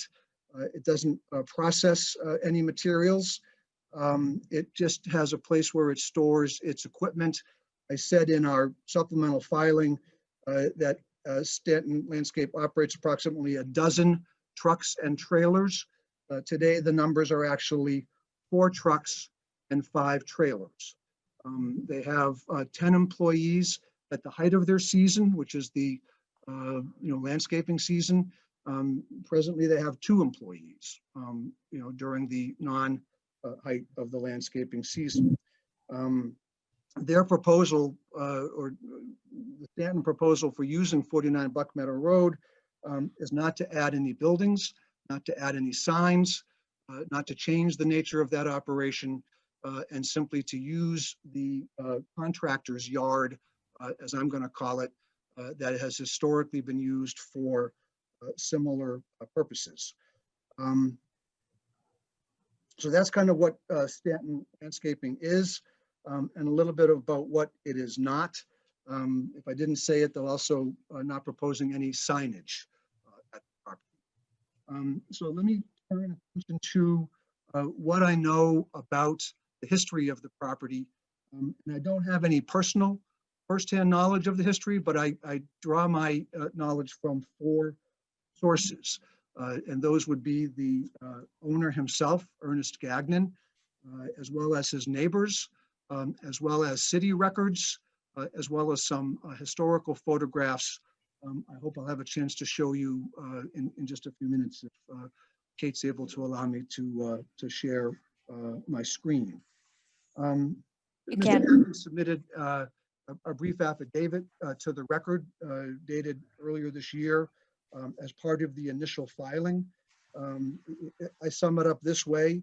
Mr. Gagnon was a farmer, laborer, and small business owner. Nearly as soon as he acquired the property in 1946, he began to use the 10 acres not only to house his family, but also to operate a family farm and construction business and for equipment repair, primarily farm and construction equipment. Mr. Gagnon's construction business included land clearing, excavation, and foundation installation. Over time, the operation also included storing logs and earth materials on site and leasing space to other similar land-based commercial operations, such as landscapers and loggers.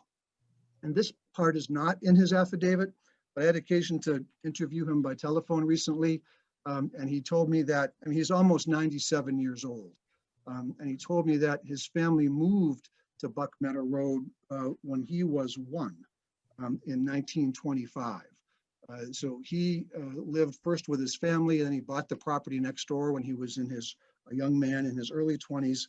He's lived nearly a century on Buck Meadow Road. I say that because it's kind of interesting just from an historical perspective. There aren't a lot of people in Nashua who have that kind of fixed rooted presence in their place. And so he's a novelty, as far as that goes. But I also mention it because I want to foreshadow what I'm going to suggest is the essential character of the neighborhood and how it has largely been defined by the 3 generations of Gagnon family living in that midst. So those were Mr. Gagnon's testimony. You can read his letter. I've summarized it in the way that I read it. There are several places in the city's own records that also give us some insight into how the property has been used. In 1988, he applied for a variance to expand his equipment repair operation. And in the process of applying for that, he He testified to your predecessors, the zoning board in 1988, that he'd been using the property for 40 years. This was in 1988, so dating back to almost from the time you purchased it, for residential, agricultural, and commercial construction purposes for his foundation and excavation business. So that's earlier testimony he gave to the board that was echoed and reconfirmed in 2020. In 1998, the city issued a building permit for him to construct what is a 2,500 square foot, essentially a Quonset hut. And his application at the time said, for my trucks, backhoe, forms, and related equipment to his foundation, excavation, and construction business. In 1999, city inspectors were on the property and reported observing active landscaping operations, felled logs and cut wood brought onto the property, stockpiles of loam and compost material. This is 1999. This was a city inspector making that observation. And in the supplemental filing that I made, I cited the sources for these. In 2009, again, city investigators looked into the logging operation and concluded after investigating that the manner in which you are using your property, i.e. logging, cutting wood, and landscaping, is consistent with how you have utilized the property for decades, and there are no violations of the natural code. Those are places in the city record that kind of further corroborate Mr. Gagnon's own testimony. I neglected to mention that in his letter, the letter / affidavit that's in your record, he mentions specifically by name the 5 kind of contemporary landscaping companies who've occupied and used his property in recent years. And he also mentions that there have been upwards of 25 or more vehicles parked at the back of the property for those uses. So I mentioned that because I want us to be thinking in terms of kind of what are the boundaries of the use established by the historical pattern. So Mr. Gagnon's own testimony, various points in the city records. We also have the 2 neighbors who are most directly impacted by the operations on 49. A letter by Paul Gagnon, who owns the immediate adjacent property. It's a 14-acre site that's right up against where the contractor's yard is on 49. He also owns a 27-acre parcel across the street where he conducts his own logging operation. And he says in his letter, I've lived next to this 49 Buckmeadow Road for more than 25 years. And during that entire time, portions of the property have been leased to area landscaping companies to store their landscape equipment and products on a continuous basis. And likewise, we received today a letter from the neighbor on the opposite side of the property, Mr. and Mrs. Pelletier, who have owned their property at 76 Ridge Road for more than 40 years, having acquired it in the late 1970s. And they also confirm their familiarity, their knowledge, and their lack of objection to the use proposed by the applicants. And I wonder, Kate, at this point, if you could try to let me share my screen. So if I can just kind of sum up. So I've offered you some data from Mr. Gagnon's testimony himself, some places from the city record that is consistent with that, and some information from his 2 primary abutters who also corroborate that. I'd like to be able to show you on Google Earth, Kate, if that can happen. You should have sharing ability. Share screen. Okay, so I'm going to go to Google Earth. And are you guys seeing the Google Earth image now on your site? Yeah. So what I'm going to show you here, many of you may know this. So I'm going to zoom in for a second just to kind of give you the character of this neighborhood. Attorney Hildreth, we cannot hear you. You can't hear me? Now we can. You can. Okay, I'm going to just make sure that I'm talking into the right place. So this is a Google Earth image from the present time I'm outlining with the little hand function, the 49 Buck Meadow Road. These kind of white dashed lines, that's actually the top of trailers that are on the site, forming a little bit of a fence, privacy fence between Paul Gagnon's property and Ernest Gagnon's property. There's a cleared area back here. It looks like, gravel, sand area. It comes along this tree line. You can see this, there's a man-made pond here for swimming. And it comes back to Buck Meadow Road. This is the site. It's about 10 acres. And if you look at Buck Meadow Road from 111 down to Ridge Road, you can see that it's largely characterized by these wooded wetlands. This is primarily city-owned property in here, two very substantial properties owned by the city behind us, across the street. Attorney Hildreth, you're fading again. I'm sorry. Thank you for telling me that. I'm talking into what I think is the microphone, but please let me know, because I don't want to be, I don't want you not to hear me. There's also other remnants of former farming operations here. You can see this structure right here. This is a long former chicken coop. I think it's now used for storage of various kinds. This is the address where Stanton Landscaping was previously housed its landscaping yard from 2014 or 15 to summer of 2020. And likewise, there's another former chicken coop somewhere at this end of the street as well. So Google Earth has this feature that lets you go back in time. And there are about a dozen photographs. There's only a couple that are really worth pausing on. This is today. I'm going to zoom in so we're looking at this particular site. And we're going to go back to as far back as it goes, 1995. I want to just point out a couple of things here to you. It's kind of a grainy picture. Some of the pictures are better than others. This gives you a good outline of what the site looks like, just boundary wise. The Doug Pond was in there since 1968. This is the main kind of driveway in to the contractor's yard, I'm going to call it. It comes in, it makes a Y, and that's going to be a feature that we're going to see consistently over time.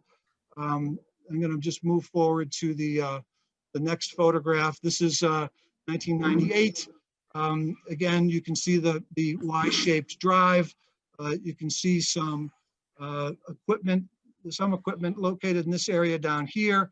Some equipment, more of it's located along this side yard right here.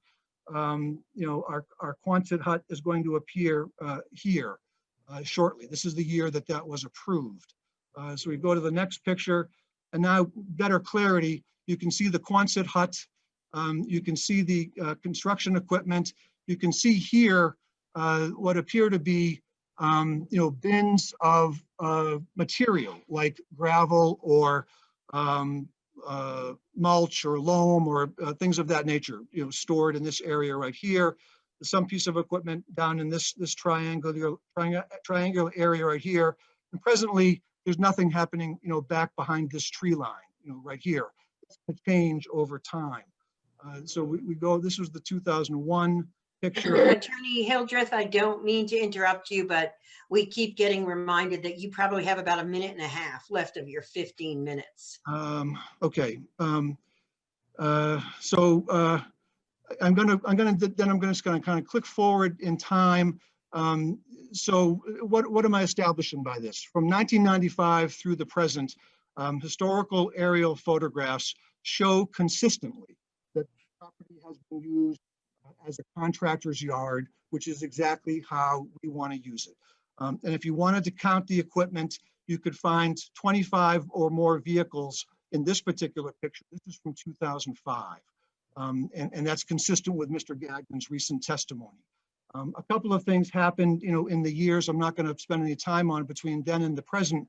One is this triangle down here is kind of discontinued from use. You're going to see the grass restored down here. And instead, this triangle back here becomes employed as an alternative.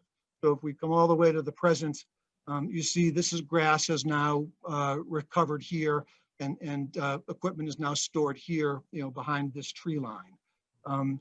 So this is my fourth source, right? I have the testimony of the owner, testimony from his abutters, testimony from the public record officials who looked at the site over time. We've got these aerial photographs that all support the proposition that this property has historically and consistently and continuously been used as a contractor's yard. With up to with 25 or more vehicles, at various points in time. Stanton Landscaping wants to bring 4 trucks and 5 trailers to the site with 10 employees in the height of its season, 2 employees in the off season. That represents a clear continuation of the essence of the use that's been made of the property for all these years. And accordingly, no variance should be required. So I guess I'm out of time to speak to I can stop sharing that screen, Kate, if you want. I'm out of time to address the variance criteria. I guess I'll leave our statement of those subjects to our initial application, the one that Attorney Prunier filed, where he speaks to the relevant standards, all of which are basically a variation on the theme that the use that Stanton proposed to bring to the property is completely consistent with the historical uses. No changes are proposed. There'll be no different impact on the neighborhood. And accordingly, all of the standards for a variance are met. And I don't know if the chair will indulge me additional time to talk to those 5 points specifically, or you want to hold me strictly to my 15 minutes. I think that the board's going to ask questions based on the 5 points of law, which is what we need to hear.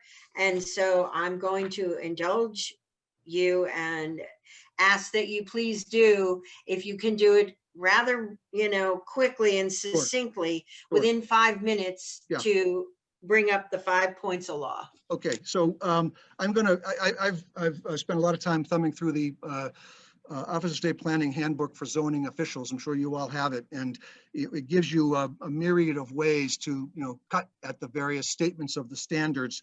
And I'm going to rely on the fact that several of them boil down to there is no change proposed in the essential character of the neighborhood, so that our proposal is not contrary to public interest because it does not alter the essential character of the neighborhood. In fact, it is the essential character of the neighborhood, defined by its use for 75 years. The spirit of the ordinance is observed because the proposal does not alter the essential character of the neighborhood. It is the essential character of the neighborhood, same as number 1 above. Substantial justice is done because the proposed use is consistent with present and past use. Again, just repeating the facts that I hope we've established. The values of the surrounding properties are not diminished because the proposed use represents no change. And I only add to that something I submitted to your record today. I did a 1A request to the city assessor to discover if anybody had ever filed an application for an abatement of their taxes on the basis of commercial activities being conducted at 49 Buck Meadow Road.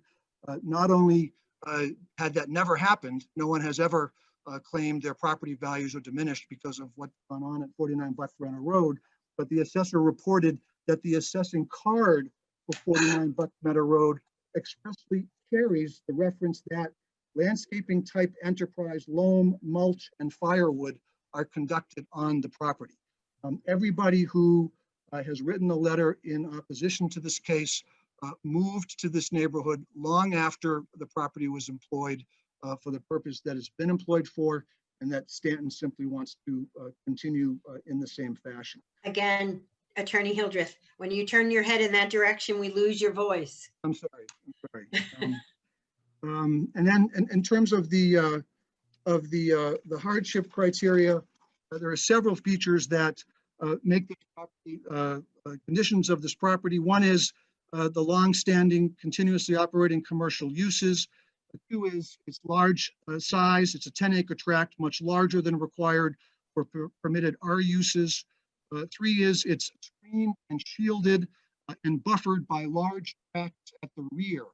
I glossed over it quickly, but if you notice the kind of the transformation where the stockpiling that moved from the triangle right behind the ponds to the triangle behind the tree line, you know, if you drive by the property and don't know that that equipment is stored there, you don't know it's there. And there's very substantial, large, undeveloped wooded tracks behind it that buffer that from anybody driving on the road.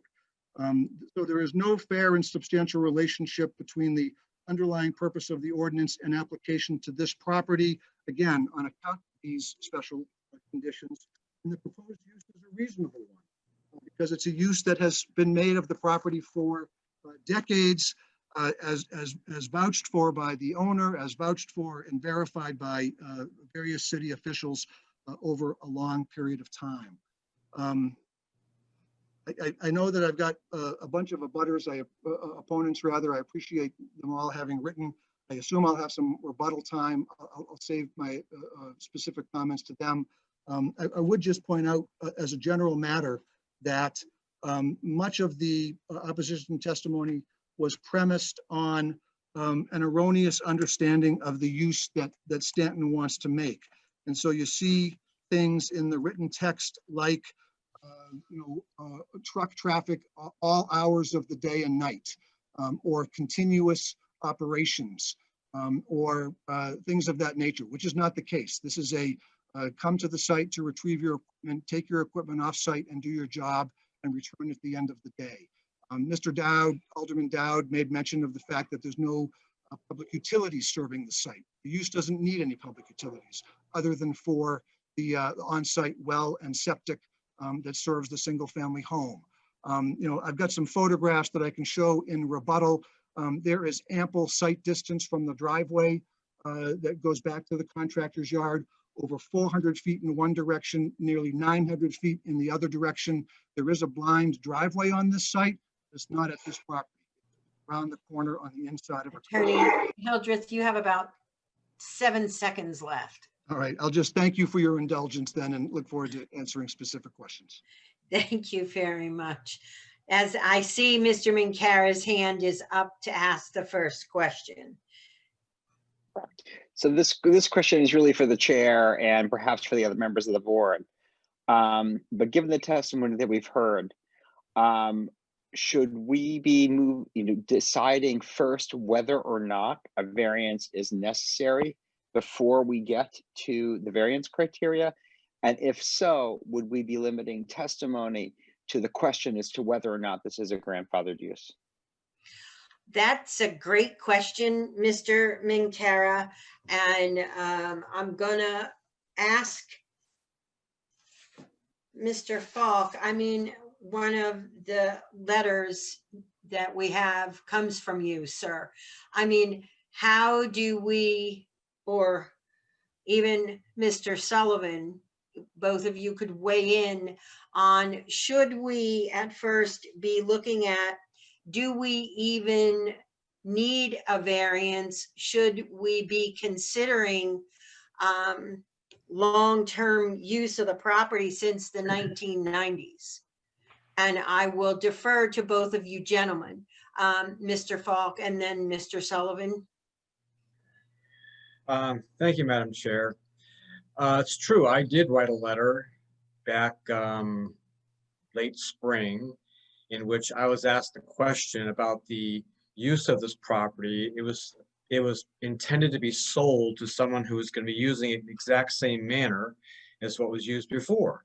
So I looked through the building files and all the information that I had on record, and it was my interpretation that no variance was needed, and it was just a continuation of an existing use. And I said in the letter that if it was going to be expanded upon or changed or increased, then they would have to seek relief or, go for, a variance or something. I was told no, that it was going to be the exact same thing, not an increase or a change. So our response was that the new person could buy it and use it as they saw fit, as long as it wasn't going to be increased upon. And that was back, I think it was like April or May. And since that time, this has gotten a little more involved with other people, and I'm just going to leave it at that. That was my response back in April. And I think with all the you know, there's some abutters that have hired an attorney, and there's a few other abutters on board here. I mean, it would be my opinion that, you know, everybody should speak and get an opportunity to voice their either support or concerns. And then in the public hearing, that the board should deliberate and make your decision at that point.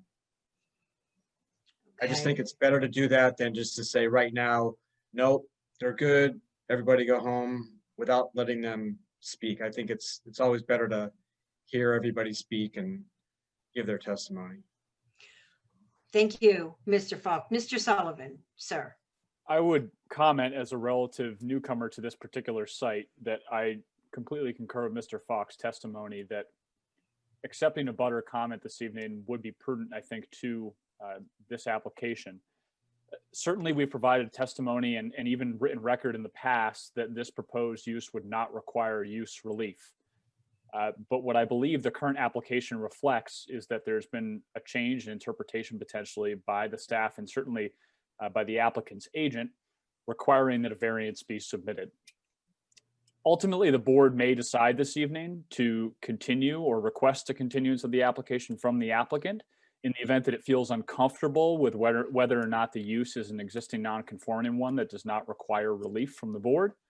But I think it's best to, as you've already done, allow testimony by the applicant, hear about her concern, and potentially continue the application if you feel uncomfortable making a decision this evening based upon that feedback. I do understand that it is complicated by the fact that we've rendered an alternative opinion in the past, but clearly there's a reason for this application being submitted, and that's why it's before you this evening. Thank you, Mr. Sullivan.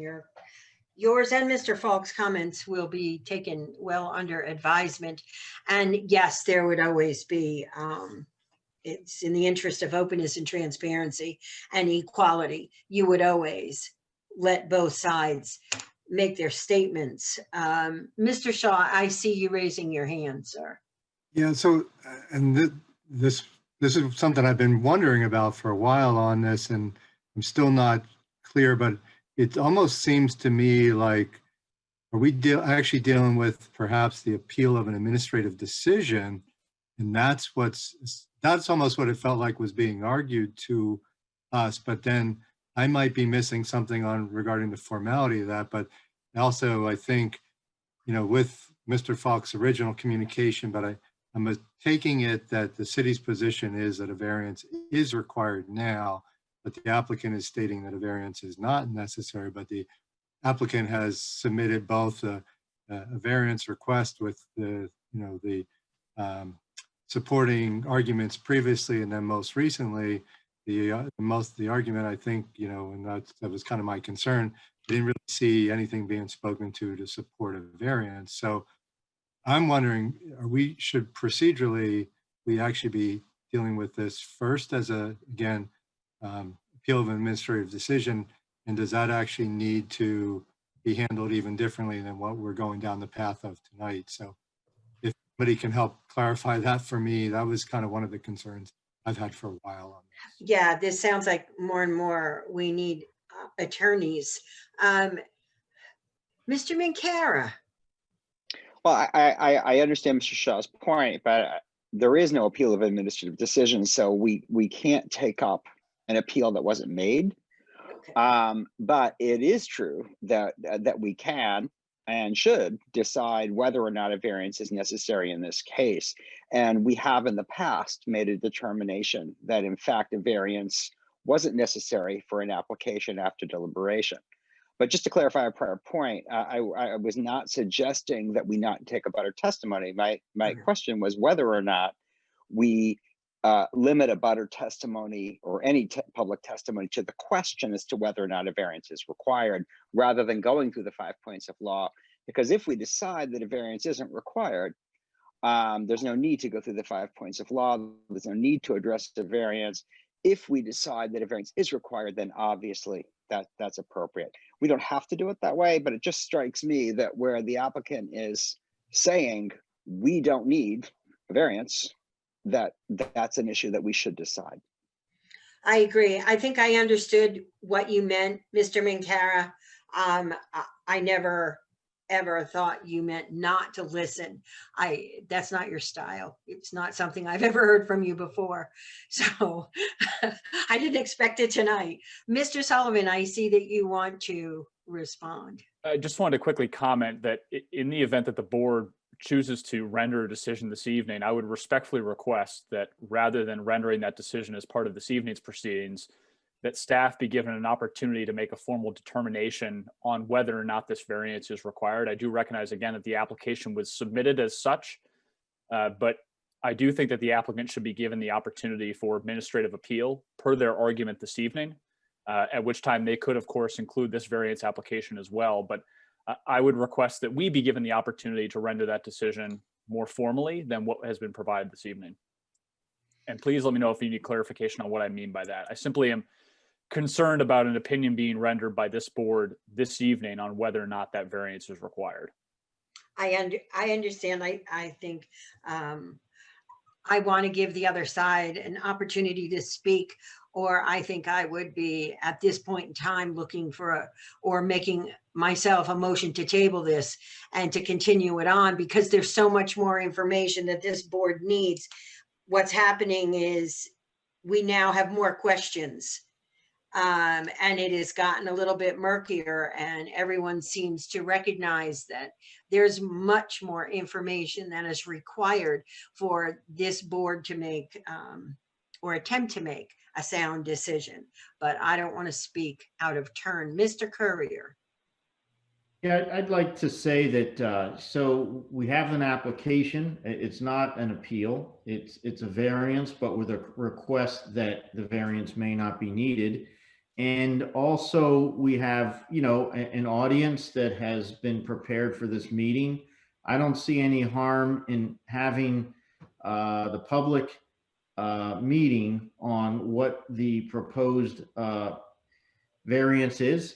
And then the board can have its public hearing and deliberate on whether we think a variance is needed or not. But at this point, I think we should proceed and hear all testimony that people are prepared to provide.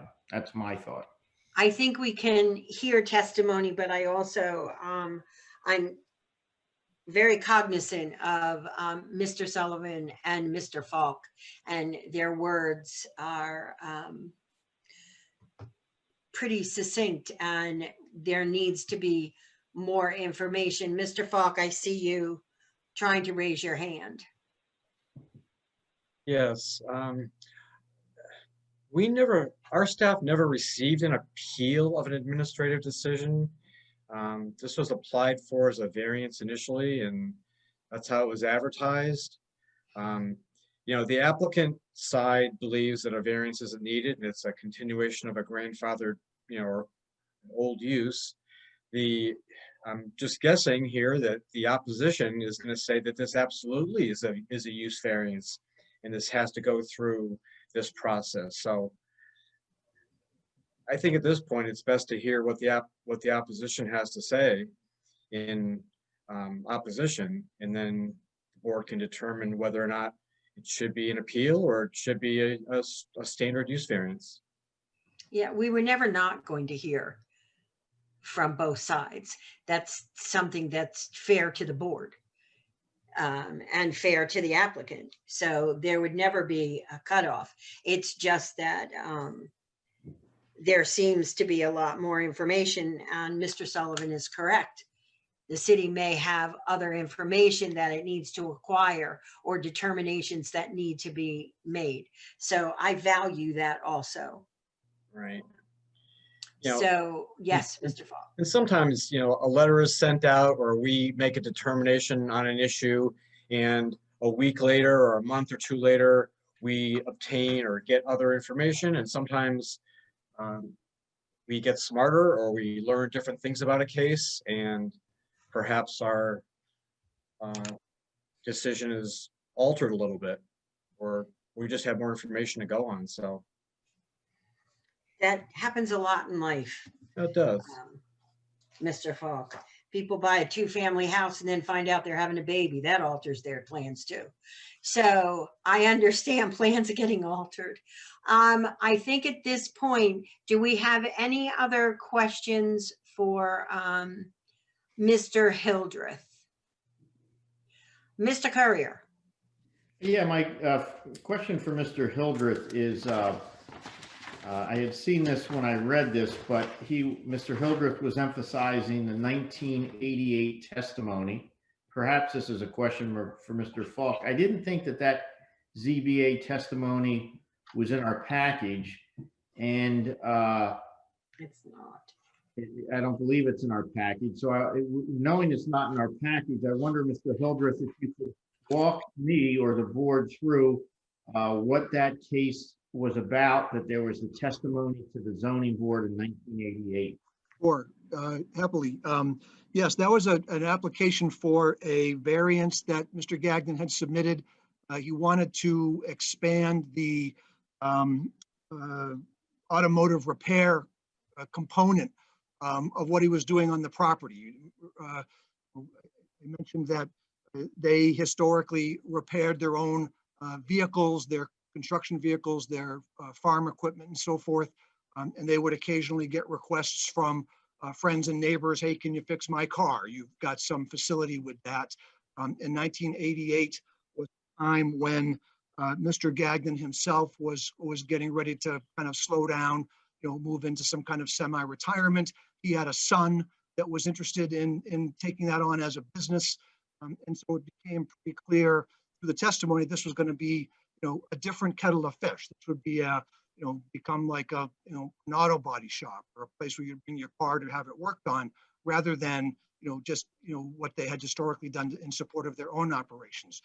That application was denied, but it was in the course of that testimony, Mr. Courier, when Mr. Gagnon testified about his long tenure of ownership of the property and how the property had been employed in the 40 years since he owned it. And so that's reflected in the minutes. I gave you the site in my supplemental materials. You don't have the actual minutes. They're in your records. And I've done a faithful reading of them and would certainly be willing to provide them to you, or welcome you to consult them, yourselves if staff can provide them to you. Yeah, okay, well, thank you for that. I mean, yeah, for me personally, yeah, I'm real curious to read those minutes. I'm just curious what the testimony was and against it, and what this board, that long ago did. But, that's just me, and I thank you for the answer to that question. And I guess since the mic is open to me asking questions, one of the thoughts I had for you, Attorney Hildreth, is that it's obviously an R40, and one of the maybe concerns I have with the change to a business is it seems to me that there's no doubt in my mind that the business, the operation that Mr. Gagnon has had is just what you say. I mean, I've gone by this place since 1985 when I moved to Nashua. It's continuously been one of my go-to bicycle roads. And I've always seen to trucks, and I would agree, I don't see trucks on the road. I've always seen them on the lot, and it's clear to me like, hey, it looks like, somebody's getting stacked wood and selling wood. So I completely agree with all that. But you might say a hang up I have is there seems to be of this long history is if the business gets aggressive, it kind of rises up, and there's been some involvement of the city to say, hey, what's going on here? So if this were deemed or changed to a commercial business, to me, what would prevent the next owner from just having an all-out, very aggressive business? I mean, I have every faith in what you say that Mr. Stanton will run it the same, but I didn't see any controls on that for the next owner, because we're talking about perpetuity, not just Mr. Stanton, but it's got to be locked down. And I don't see those dots connected. I certainly hear your testimony that 4 trucks, 5 trailers, 10 employees, but I don't see like an offering or a condition on behalf of Mr. Gagnon or Mr. Stanton or yourself saying, this is what we're saying. We're not going beyond this. So help me understand how we might be able to get there. Sure, and it's an excellent question, and I wondered whether, that would come up in the course of the conversation, and I was trying to show a little bit of that, in the historical photographs to show you, this is a 10-acre site, but if you look at the way the site is divided, where I showed that Y access road that's been consistently there, all of the commercial activities have been confined to the one side of that, right? And the other side of it has been the open pasture field where the pond is and so forth. And when you quantify what that looks like, it's like 2.8 acres, you add it up.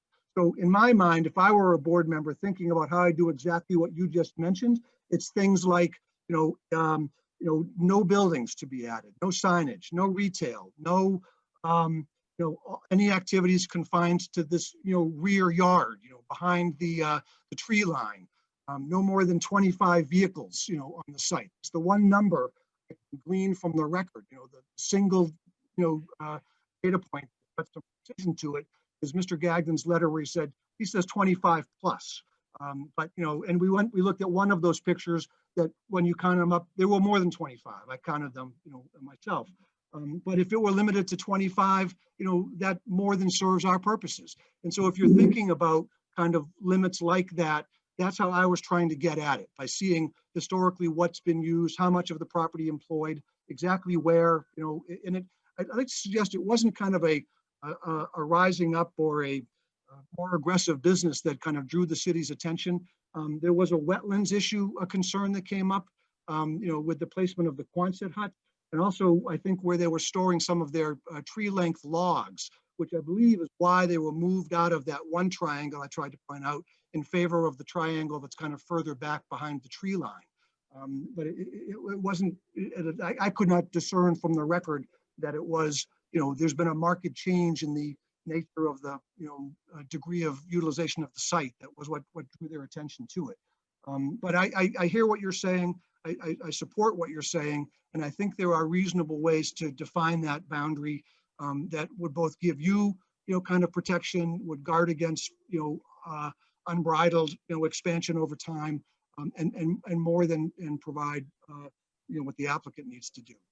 Yeah, I mean, I guess, so you kind of, we're in agreement on that, I think, but one further thought, and I just leave it at that, is my preference is if there were bounds or proposed bounds, I prefer that to come from Mr. Gagnon or from you or from Mr. Stanton for, all to cogitate on versus like from a guy like me. If you ask me to design a squirrel, you might end up with an elephant, and I'd rather leave that in your hands. Sure. No, I appreciate it. Anyway, that was my question, and thank you for answering that. So I think I'm all set for now. Mr. Sullivan. I'll be brief to allow for Mr. Mancara, but it's precisely this lack of clarity about the record of what exactly is grandfathered and non-conforming on site that staff internally felt that this required a variance. So precisely the conversation that you're having now about what are the boundaries of the use, what is the intensity of the use, we internally felt that in order to protect the existing and future owner, we needed more clarification and clearer definition of what that would actually look like. And in conversation with the applicant, that led ultimately to this variance request this evening. So I think that Mr. Courier's comments are apropos in the sense that they are exactly why we felt this needed to come for a variance, recognizing that there may be some modification or expansion of use. Thank you, Mr. Sullivan. Mr. Mancara. Well, what I'm hearing from staff is they don't want the board to decide this tonight. But putting that aside, my question does go to the use. Who currently occupies the single family home on the property, and how has that home been occupied historically in relationship to the business on site? Jay, my understanding is that Mr. Gagnon and his wife just recently moved from the home. I don't know where they're living now. I believe the home is unoccupied. He is 96, turning 97 in the near future. They're somewhere in the city. I don't know exactly where they are. And so the building itself, has always just been a single family home.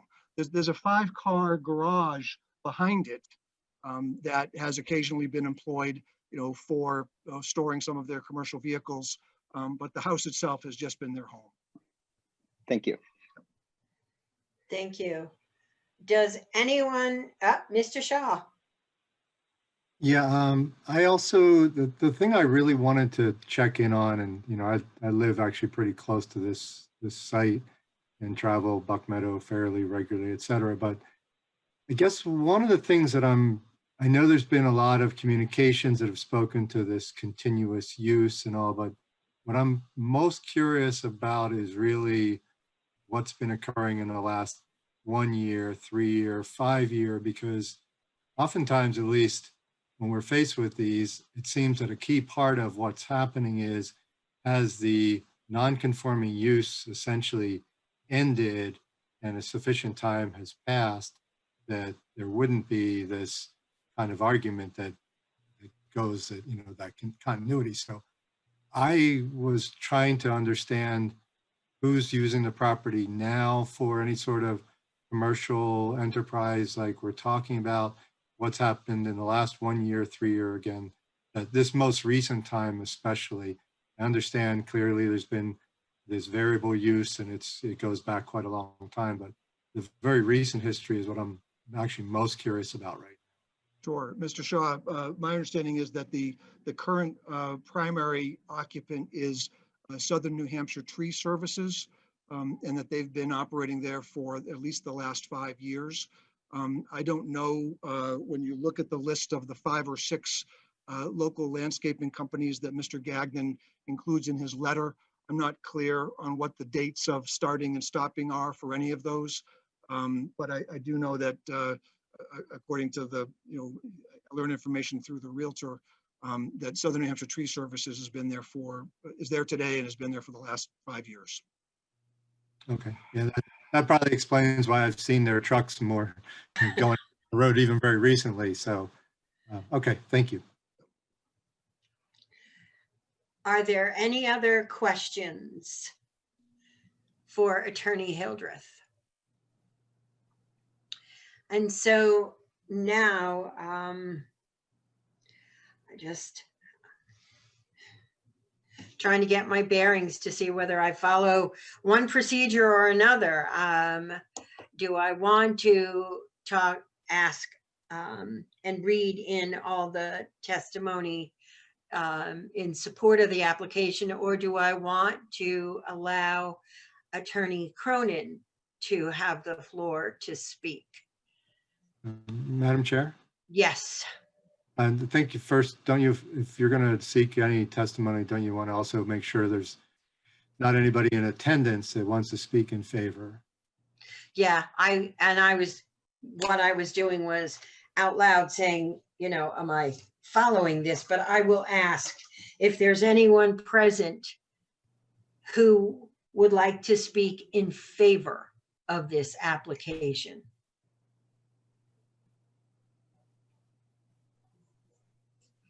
Yes, Ms. Poirier. Thank you, Madam Chair. You also received later this afternoon a letter in support.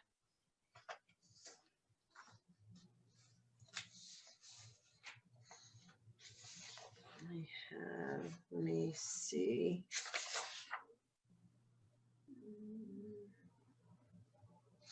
Okay, I have one from Pelletiers. I have one basically. Yes, that is it. The one from the Pelletiers. And then I have Mr. Falk's letter from July of 2020, which states to his looking at the files.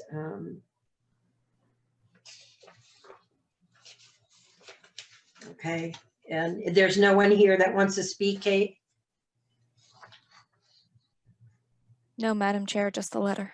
Okay, I will read the one letter and then to whom it may concern, as owners and residents of 76 Ridge Road in Nashua, we have been Ernest A. Gagnon's neighbors and abutter for many years. During that time, he has leased portions of the property to area landscaping companies to store their landscaping equipment and products, trucks, trailers, lawnmowers, etc., on a continuous basis. It has not disturbed or interfered with our quiet enjoyment of our property, and we support the property at 49 Buck Meadow continuing to be used in the same manner it has been for decades. Sincerely, Robert Pelletier and Lorraine Pelletier. And then we have the letter to Attorney Prunier, and that's, Dear Jerry, per your request, I looked at the building files for this property, and there has been a long history of landscaping and landscaping related uses. As long as the proposed use is similar and not an expansion of the use, he should be fine, being a continuation of what has been occurring on that lot for many years. Please feel free to contact me at 603-589-3116 or email at falkc@nashuanh.gov if you have further questions. Sincerely, Carter Falk, Deputy Planning and Zoning Manager. Those are those letters. Is there anyone here who has questions, comments, concerns, or would like to speak in opposition to this application? And I see Attorney Cronin's hand up, and so I am going to turn the floor over to Attorney Cronin. If you would please state your name and address for the record. Thank you, Madam Chair. My name is John Cronin. I'm an attorney from Manchester. I'm with the firm of Cronin, Visson, and Zielinski, and our office is at 722 Chestnut Street in the city of Manchester. I'm here tonight on behalf of Sean Tibbetts and his property at 55 Buck Meadow, who's in a butter who has issues with being applied for this evening. First, I want to address some of the procedural issues. Certainly what's been noticed for this evening is a variance case. I know the discussion has kind of shifted back and forth as to whether it's an administrative appeal, whether there should be a stay, or whether the board in the first instance should determine whether or not a variance is even required. Procedurally, I think the proper path to follow for someone that thinks they have a valid prior non-conforming use is to seek a permit. The staff makes a review of that and makes a decision. They're not happy with it. They file an administrative appeal. I don't know if your regulations have a time limit on that where it wasn't noticed. I didn't look into that, but typically that would be the case. So I don't even know if that's still right. Mr. McCara, who we miss in Manchester, is correct that this board does have authority to determine whether or not a variance is even needed. And that comes out of the Bartlett versus Brookside case. But that's certainly not the favored course. And it's used very sparingly by boards when there's basically a gross error made by the administrative official. And I see that there's no suggestion that that happened here. What I would like to now address is the variance, because I think regardless of what you think about procedurally, you can deal with the variance. It was properly noticed. The case was put in before you, and you have an opportunity to review it on the merits. And what we have here, it appears, is a gentleman that lived on a home for a very long time with a very big lot. And like a lot of people in New Hampshire, he did a lot of things over the years. Cut wood, fix cars, maybe stack some materials, had old trailers there. And that's probably not a lot different than many towns that you can go through throughout New Hampshire. And as far as suggesting that what has happened in the past is a prior non-conforming use that gets extended to this particular user, I don't think is even a close call. When you look at the goal of non-conforming uses under New Hampshire law and all good zoning and planning, the goal is to have non-conforming uses come to an end. We recognize there's constitutional protections for them. You can't just go and shut them down if they existed prior to the adoption of zoning. But good planning would like everybody to be compliant with the existing ordinance. Showing pictures of trucks and things of what may have been on the land either last year or 10 years ago, or testimony from 1988 is great history. It's really not relevant to your decision. When you're looking at prior non-conforming uses, you look at the actual use of the property, not yesterday, not 3 years ago, but on the date that the ordinance was adopted. What was the purpose and what was the use of the property at that time? There's no evidence before you of that. not this evening. And there's nothing that even resembles it being close to the business like Stanton Landscaping. While the first 3 cases were going on, I had occasion to review their website. 10 employees proposed for this site. They're a big company. They can service all your commercial needs, all your residential needs, any time of day of night. It sounds like they're a hardworking group that do a really good job, but they're a legitimate, organized, limited liability company engaged in a meaningful business. This is not someone that's going to, live in the house and maybe chop wood today and fix a car tomorrow. This is an ongoing and active business. And I would suggest if they came into Mr. Falk or Mr. Sullivan, you would say, hey, you really need to go and get a change of use site plan done for this because it's very different. You've got 10 employees. Going and coming is 20 trips alone. Think about the trucks. Think about the stockpiling. And what really concerns me in a residential zone is looking at the website when they talk about pesticides. We heard nothing tonight about how many trips per day, what types of vehicles, gross weight, stockpiling, internal combustion of wood chips and other type of landscape materials that we see smoking at various lot yards. This is a residential zone. So I don't think there's anything even close to a prior non-conforming use because someone may have done a lot of things that weren't residential on the lot over a period of years. Doesn't open the floodgates to do a landscaping business or any other type of business. And I think Mr. Falk or whoever did the review initially got it right. This is a variance, and certainly Mr. Hildreth or Attorney Hildreth did a great job. This is a little awkward for me. In my practice of over 30 years, probably 95% of my cases are representing landowners seeking permits. So I know it's a difficult argument to make in these circumstances. But when you look at the variance criteria, what's proposed here, and you look at the spirit and intent of the ordinance, the drafters, you look at the table of uses and the metrics, one of the first ones is landscape. It's not allowed in this R40 zone. It's just not allowed. Conditional use, special exception, they're not even considered.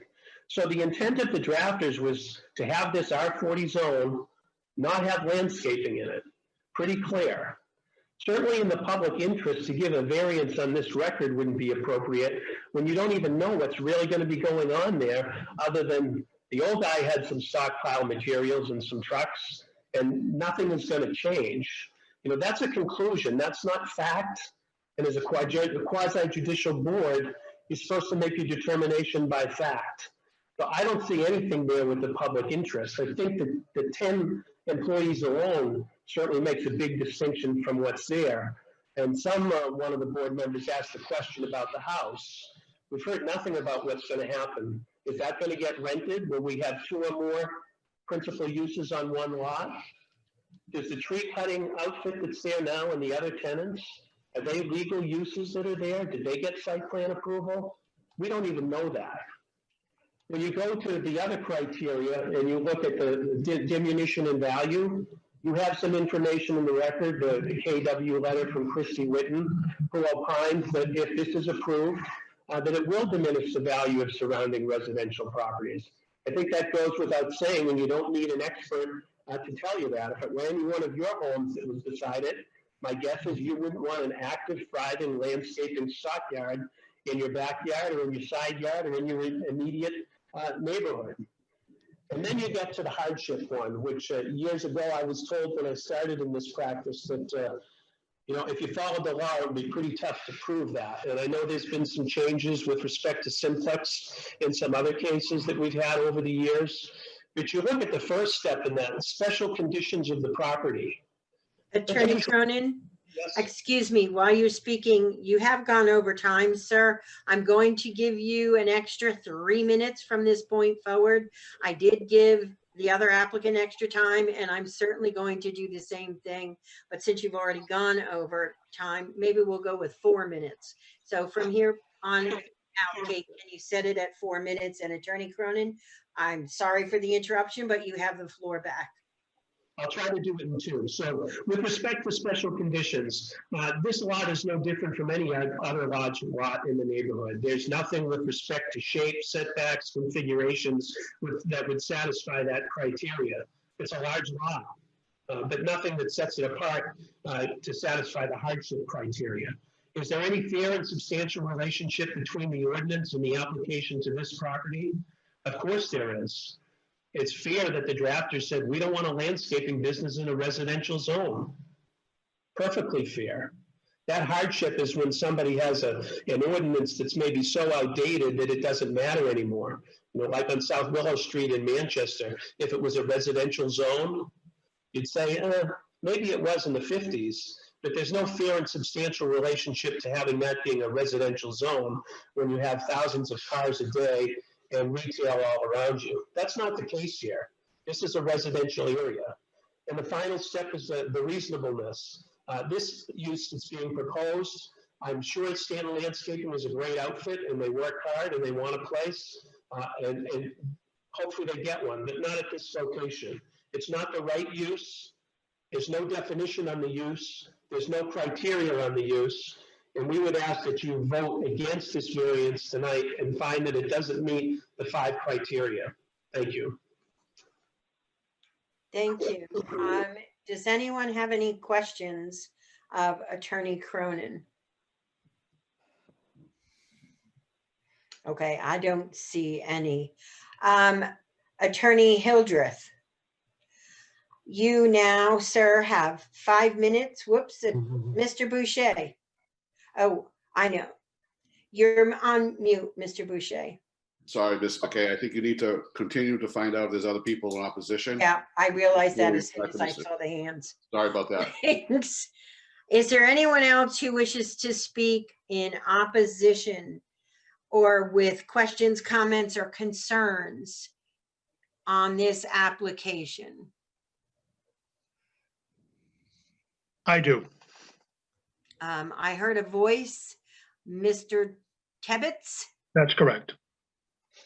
You have the floor, sir, and you too have, am I correct in saying 5 minutes? Okay, thank you. My name is Jim Tebbetts. I live at Indian Rock Road in Nashua, and I also own property on 34 and 36 Buck Meadow Road.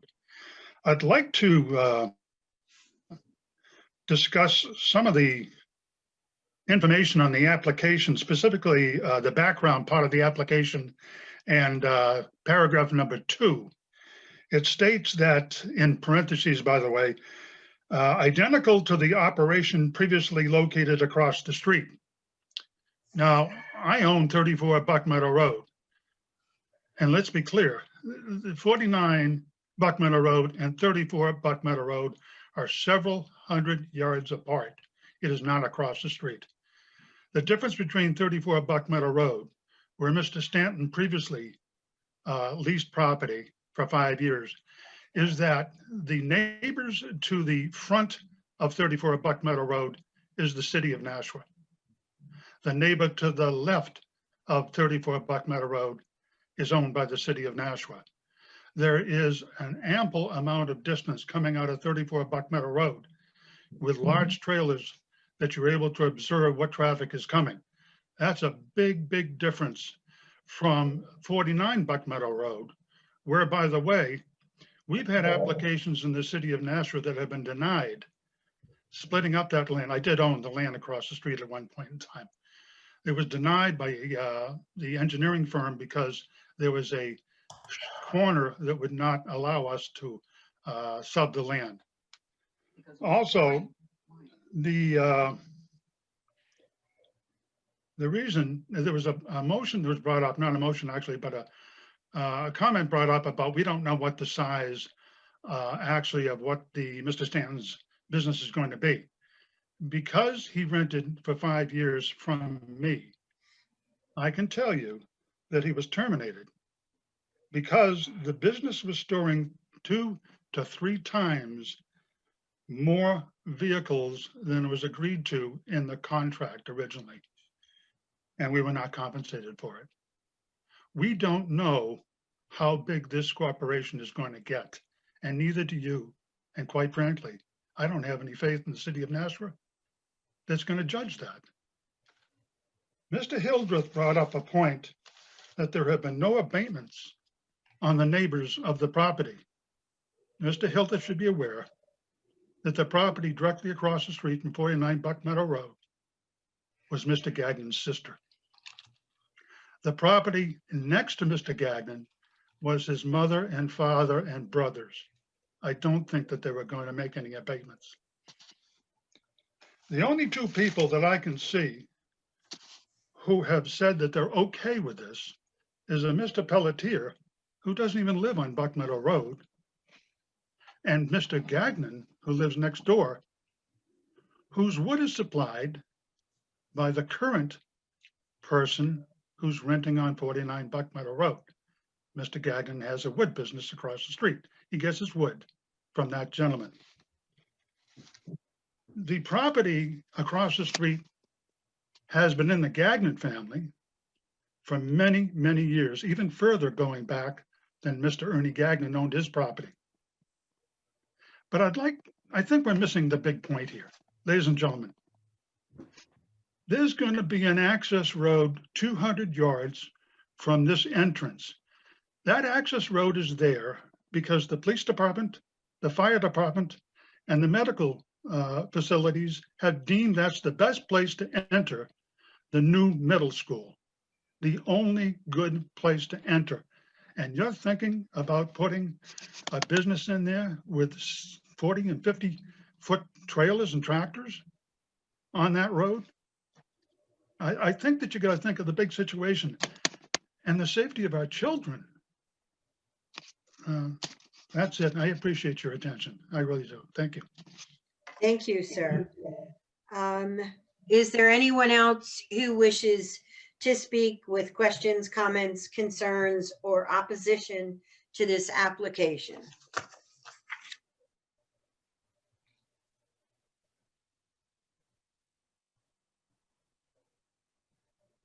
Madam Chair, I see no hands raised in the participants and no messages in chat. Thank you, Kate. We have some correspondence here.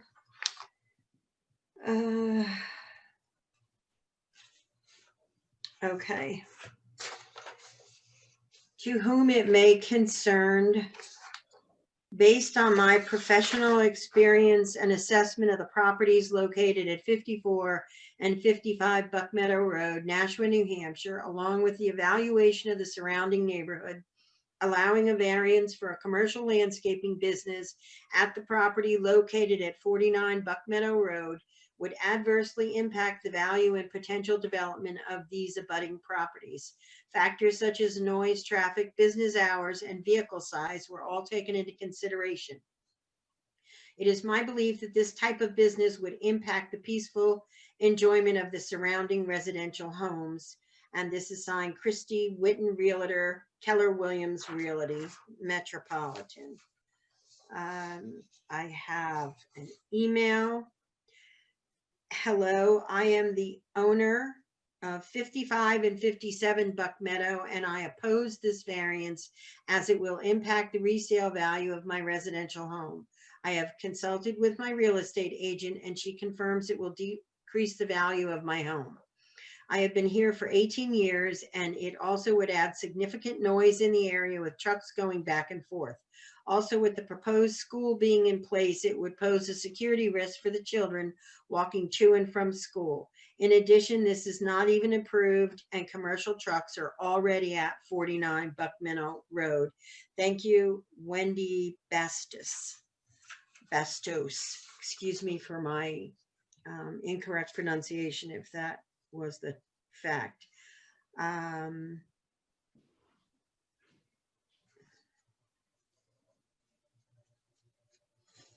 Okay, Ms. Edwards. Oh, no, never mind.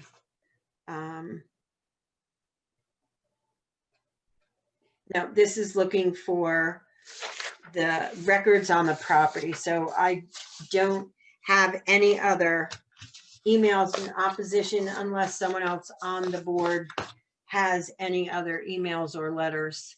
Mr. Shaw. We had several more in the packet that we Oh, received. and that's right, in the back of the packet. Yeah, so we have the one from Alderman Dowd. Yep. Okay. Now, Mr. Doubts, Alderman Doubts spoke. I don't think I'm going to read this entire letter into the record since he spoke, or should Mr. Falk, this is a 1, 2, 3 page letter.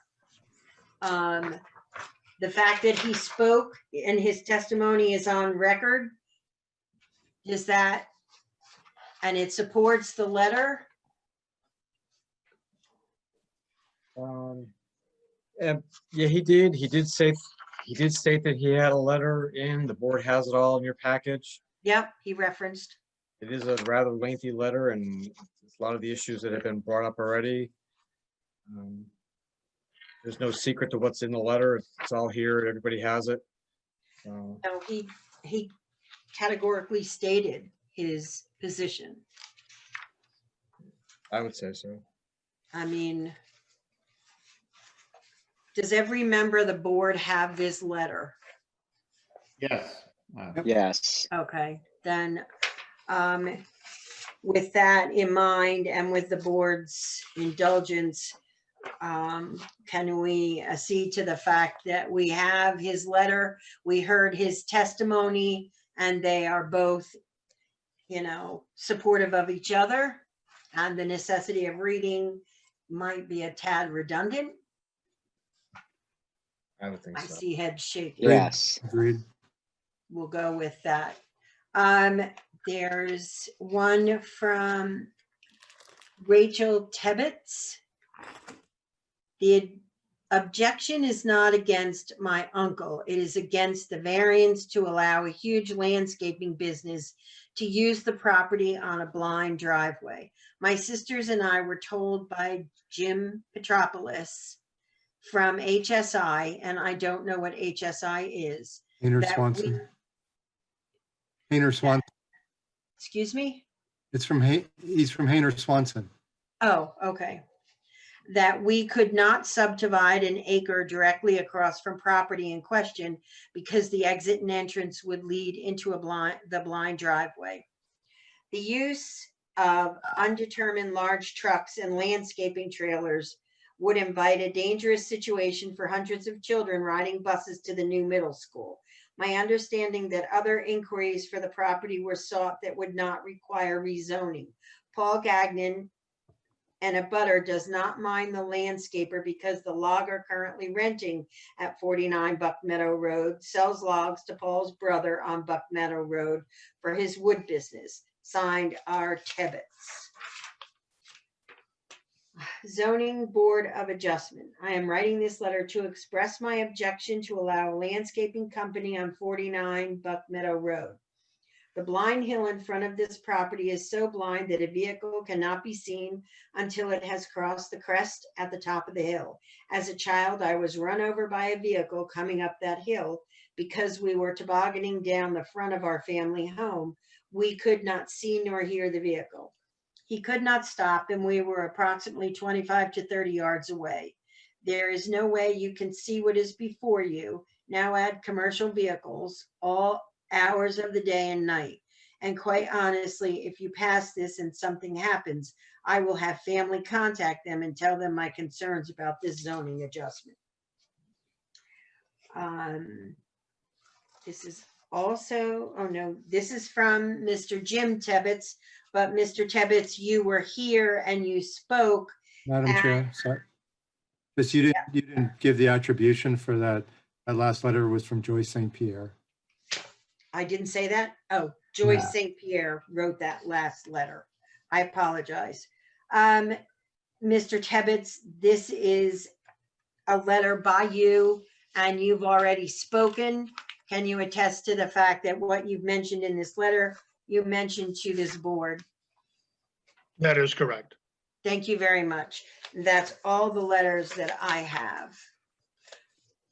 Kate, did you have your hand up? Madam Chair, you should also have received a letter by Michael Tabasco. Oh, I remember seeing that. Yeah, go past the pictures and then it's at the very last 2 pages. There it is. Michael Tabasco, yeah, and then Oh, okay. To the Nashua Zoning Board of Adjustment. I would like to express my concerns in opposition to the proposed use variance to allow a commercial and retail landscaping business at this residential R40 location. My primary concern is that the proposed use will significantly worsen an already dangerous traffic situation on Buck Meadow and surrounding roads. Currently, Buck Meadow Road has extremely poor sight lines, and because it is so narrow, each hill and curve creates blind spots, placing pedestrians and bicycles in extreme danger on a daily basis. The continuous daily schedule will be devastating to those of us that live and travel daily in this area.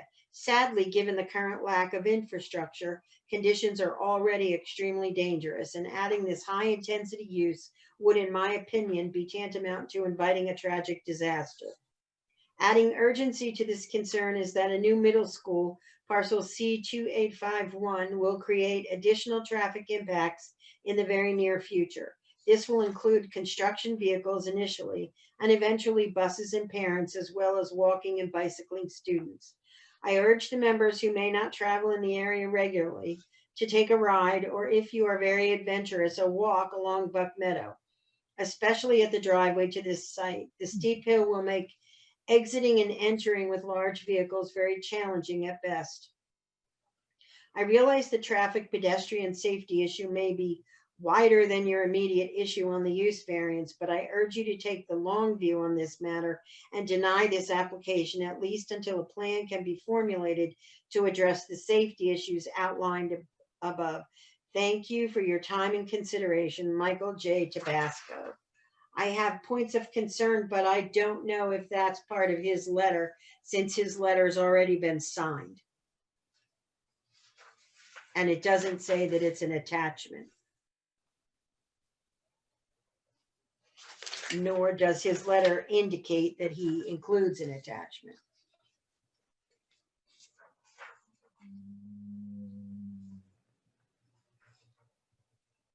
I think Yes, those were Kate. from Mr. Tabasco.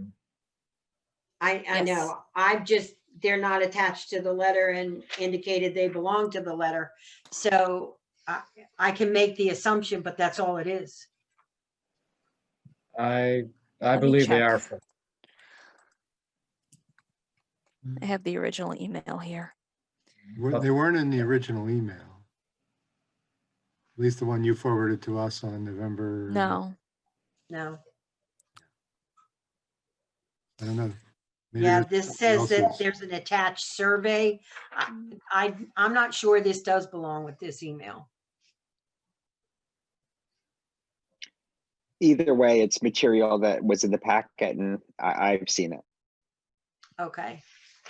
We've all seen it. I just don't want to credit it to an author that may not be the author.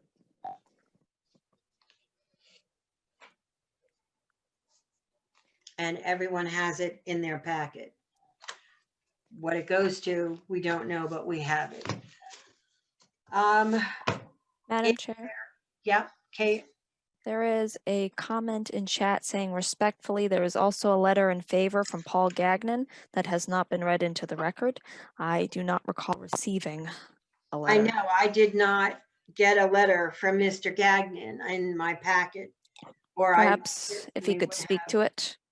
Read it. Now there's, this goes, what? Perhaps if the sender could speak to it. I didn't send that, but I can read the letter. It should be in the board's packet from the first setup for this case, both Paul Gagnon's letter and Ernest Gagnon's letter. They're not long. Let me see here. I have a letter from Paul Gagnon that was written, it's dated September 15th, 2020. Yes, that's the one. Yes, it's in the packet. I see it. Okay, it's right. And then I will read it. Greetings. As owner and resident of 43 Buck Meadow Road in Nashua, this is not in opposition though. I have been well, let me see. I have been Ernest A. Gagnon's neighbor and direct abutter to 49 Buck Meadow Road for the past 25 plus years. During that entire time, he has leased portions of his property to area landscaping companies to store their landscaping equipment and products, trucks, trailers, lawn mowers, etc., on a continuous basis. We have had no issue with this use, and it has not disturbed or interfered with our quiet enjoyment of 43 Buck Meadow Road. We look forward to Stanton Landscaping being our new neighbor and have no reservations about him continuing to use the property in the same manner it has been used for decades. This is Paul Gagnon.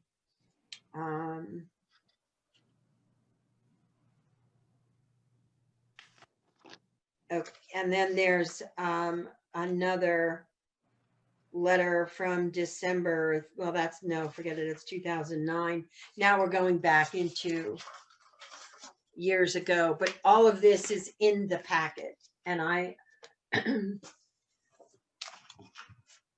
assuming everyone on the board has the same packet I have. Should. Well, I would hope so, Ms. Kate Boyer. You do a good job. You and Carter both, make sure we get it. At this point, I think I'm going to ask Attorney Hildreth. You have now 5 minutes in rebuttal to the comments that you have heard, sir. If you would just please state your name and address for the record again. Sure. Tom Hildreth, McLean Middleton, 900 Elm Street. Mr. Tebbets, in his testimony, noted that some of the abutters to the property are relatives of Mr. Gagnon, and therefore they would not be incented to object to the proposal. Yet he also mentioned that his wife Rachel is a niece of Mr. Gagnon's and had no hesitation to object. So I think it was an effort to, kind of dilute the import of the fact that nobody in that neighborhood has claimed that their property has been devalued by the commercial uses that go on there, both at 49 Buck Meadow Road, as well as at 34 and 36 Buck Meadow Road that the Tebbets family owns, as well as the one closer down to 49, another chicken coop that's been converted to commercial use. Mr. Tebbets also claimed that the lease was terminated because of the tremendous expansion and the growth of the Stanton business, which is not what Mr. Stanton's testimony would be. Mr. Stanton would testify that he had leased space at the Tebbets property at 34 Buck Meadow Road, and that they kept wanting to change the amount of rent based on how many vehicles were stored within the defined area of space, including, for example, during part of a season, he rents a special piece of equipment to spread mulch, by mechanical means. And that was in the space that he had leased, and they wanted to change his rent because he wanted to have one more piece of equipment within the confines of the space he was already paying for. And then earlier this year, 2 brand new trailers that he had purchased after selling 2 others were vandalized when they were on the 34 Buck Meadow Road property. And so they parted ways over disputes over rent, not because of the tremendous growth in Mr. Stanton's business. Attorney Cronin tried to lay down Mr. Gagnon's business, that it was you cut some wood here, you grow some crops there. But the fact of the matter is that Ernie Stanton had a fairly substantial excavation business, formally incorporated Ernie A. Gagnon and Sons Construction. All of his boys were employed in the business, as were other non-family members. At one time, both Ernie Sr. and Ernie Jr. had 2 separate incorporated businesses operating on the property. It wasn't as if it was just some, happenstance fly by night. The reason, one of the reasons there was material stockpiled at the site is in the Ernie A. Gagnon construction business. When they were excavating a cellar hole, if they had surplus material, it would be brought back here to be stored as potential fill for another project that might need, it in reverse. It was not a small operation But Mr. Stanton's operation is not the large operation that Mr. Tebbets would suggest it to be. If you read the Ernie Gagnon letter, you'll see the companies that he lists as having rented space there besides Southern New Hampshire Tree Service, and they've been there since 2008, not just the last 5 years, the last 12 years. But also Santos Landscaping, Salmon Brook Landscaping, SL Dion Landscaping, all of which are full-fledged actual companies, limited liability companies with employees and equipment, just of the same nature as Mr. Stanton proposes. I see my time is running to. Attorney Hildreth, you're coming down to a minute, sir, and when you move, we can't hear you. I'm sorry. Here's what I want to suggest in conclusion. I don't think that these uses have to be in tension. I want to suggest that this is former farmland out of which homes have been constructed, a school is about to be constructed, former farm buildings have been repurposed. Farm-like activities, land-based activities like the landscaping and logging companies have taken over where there was previous agriculture. That's a natural evolution. I live in Hollis, where the Hollis Brookline High School was built, carved out of the former Hackett Farm. And in front of the high school, on the main entrance to the school, are the remnants of the farm homestead and an existing logging operation and haying operation. And when you drive through that entranceway, get to the Hollis Brookline High School, what you're reminded of is this used to be an agrarian area, and these are the remnants of it. And it doesn't detract from the appearance of the school or the experience of the school, it adds to it. And when there's a new school at one end of Buck Meadow Road, if there's remnants of agricultural operations going on at the other, that's just the legacy of our history, something to be celebrated, not something to be shunned. Thank you, Attorney Hildreth, and you made it right on time. Thank you. Mr. Courier, sir. I have a question for Attorney Hildreth. And the question is on the application on point 9, and this is in response to the other attorney's point about the administrative appeal or lack thereof. So Mr. Falk, as he had said, maybe it was about a year ago, it seems that the planning department said, this is an ongoing use, no variance is needed. When did, and I'd like to, Mr. Attorney Hildreth, to answer this, when did that change from no variance needed to a variance is needed? As far as I know, it never did, Mr. Courier. This was a decision that was made by Attorney Prunier out of a prudence or an abundance of caution. Unfortunately, in New Hampshire zoning law, zoning boards don't have the power to grant advisory opinions. And so the only way you can get a determination that you don't need a variance is to actually apply for one and then have the board tell you that you don't need it, for other reasons. And that's why I think Jerry did what he did. And when I looked at the record and Jerry kind of had to abruptly abandon the case, because of a purported conflict that a former client had raised with him. And he hadn't fully gone through the record that Mr. Falk and his colleagues had helped pull from city files. And I did. And when I did read them, I saw clearly that this Bartlett decision, the analysis the Supreme Court tells us we have to go through to see if a variance is in fact required, begged to be asked here. And so when I filed the supplemental filing, it clearly asserted a reservation of rights, and it focused on why we don't need a variance for the limited operation we want to bring 49 Buck Meadow Road. So there was no alternative administrative decision we had to appeal. This was just an avenue to get the issue joined before the board. But I should also point out that it's not just Carter's letter, and it was June 2020. It wasn't a year ago. It was very recently that he wrote this letter. That's not the only administrative decision in this case.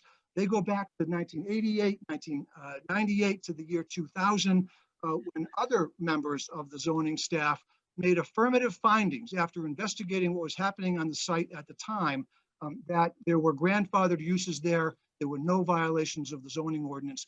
Nobody ever appealed those decisions. Those, as far as I'm concerned, stand as the law of the case. And if anybody has a favorable administrative decision to rely on, Acton and Mr. Stanton, not the other way around. Well, okay, I gotta be candid with you and say you lost me. So let me restate my question. Okay. It's clear to me that at some point, the city of Nashua, or I should say Mr. Falk, said no variance is needed. And at some point, I'll say the applicant, I won't say you because Mr. Prunier's name has come up, but at some point an application for a variance was filed by you or your predecessor. Right. Am I hearing that Mr. Falk said, nah, you don't need one, but you or your predecessor said, hey, we're going to do one anyway? Or was it seems to me it's either or. Either no variance was needed and your party said, we're going to do one anyway. Or at some point, the city of Nashua or Carter said, no, change in my decision, a variance is needed. And your party said, okay, but decided not to go for an appeal of a decision. Isn't that an either or situation? If the choices are A or B, I choose A. In the two scenarios you just laid out, it was choice A. So you were told you didn't need a variance, but you said we're going to do one anyway.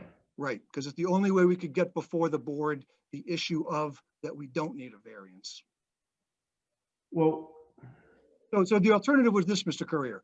The parties could have proceeded to their sale. Several $100,000 purchase transaction. Stanton Landscaping could have set up shop at 49 Park Meadow Road, just as it proposes to do. And then one of the many abutters who have raised objections could come in and say, hey, you can't do that.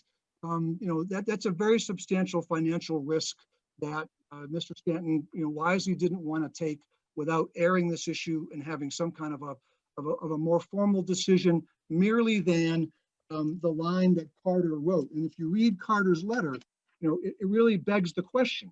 It says, as long as the proposed use is similar and not an expansion, he should be fine, right? So someone's got to make some findings of fact. What is the existing use that we can make similar use of, and where do you kind of hit the expansion line? You raised that question early on, how do I draw those boundaries? And I think your bottom line was you'd prefer that the suggested boundaries come from the applicant, and I've made a note of that as homework, before we meet again. But that was the ambiguity we were trying to close down by this process. Okay, thank you. I'm all set. Does anyone else have any questions of Attorney Hildreth? Attorney Hildreth, I have one question, something that has been raised that you also raised. You said initially that abutters were stating their opposition based on information that this was going to be a business, almost like a retail business, and yet this was storage for landscaping equipment. Could you please clarify and differentiate, or just absolutely categorically state what this is? Because abutters are saying one thing, or the opposition is saying one thing, and yet you have stated something else. Could you be clear in that? And just by one way of example, one of the last letters that was read from Mr. Tabasco, he specifically refers to it as a retail landscape operation, which this categorically is not. And in my supplemental filing, I drew your attention to two, kind of well-known local operations, Morin's and Siciliano, for example, places where you can go and, buy a trunk full of crushed rock, or, tulips for your yard, or shrubs, or whatever. That is not going to be the case here. There will be no retail operations. Again, no signage, no place for customers to come, no occasion for them to come. This is going to be, and Mr. Tebbets knows this. Mr. Tebbets, his wife, and his I'm not sure what relation Miss St. Pierre is. There's another member of their family, Joyce St. Pierre, who all jointly own 34 Buck Meadow Road. They know exactly what kind of operation this is going to be. That's exactly the operation that existed on their premises for 5 or 6 years, ending just earlier this year. It was a place where Stanton could park their trailers at the end of the day and then come and get them for the day's work. That's all it's going to be. No bathroom facilities for employees, no employees staying on site, just coming and getting equipment and then taking it off site and returning it at the end of the day. I said in my application, and I'd like to preserve Mr. Stanton's rights to do this, that at some point they might like to stockpile mulch, loam, things like that. They don't do that today. That's not part of their operation. They get that stuff from other sources. But it's historically, material like that has been stored on this site, as we saw. And there's ample room for that. So they'd like the ability to do that in the future. It would be more efficient for their operations. It's not an immediate part of what they intend to do. I've included it in there so that you'd be aware of it. I also tethered it to a record where that was categorically happening in the past. This is a use that is, 4 trucks, 5 trailers, 10 employees at its maximum in the height of the season, 2 employees currently, none of them remaining on site. That's the nature of the use. And I can spell that out, in more black and white detail if that would help you, because I think some of those issues go to the kind of boundaries that Mr. Courier is talking about. How do we know that this is, contained and operating in a manner similar with past use and before we hit some kind of line of expansion. Thank you, Attorney Hildreth. And I see Mr. Minkara's hand is up.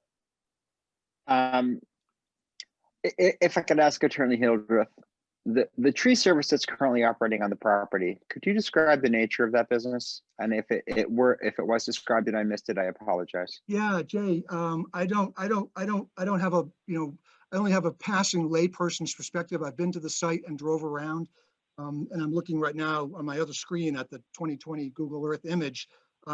They have a wide variety of equipment. They have kind of grappling trucks. They have man lifts, to get people up to high heights to trim trees. They have some bobcats that they use apparently to move, pull big stumps out of the ground or move wood around. They've got some trailers, some trucks, some log trucks. They've got a long pile of like tree length logs lined up along one entire part of this rear triangle past the last tree line. And you see their trucks around town. The city may even hire them. They trim trees, they cut down fallen trees, maybe they clear wood lots for people. I'm not sure the full range of what they do, but I'm told that, and I'm told this by Gagnon family representatives, that they are a company of between 5 and 6 employees, and they have between 10 and 15 vehicle types or vehicles of varying types that they store at the site. I don't know whether they use a chainsaw over there. I don't know whether they cut wood to different lengths. I don't know whether they split wood over there. I saw no sign of firewood there when I was there, just tree length logs. I think they deal at wood at a large level. That's my guess. Thank you. Sure. Okay. Now, with one of the people who spoke in opposition, you have, 2 minutes now? 5 to speak. So only one person can speak. And that would be either Mr. Tebbets or Attorney Cronin.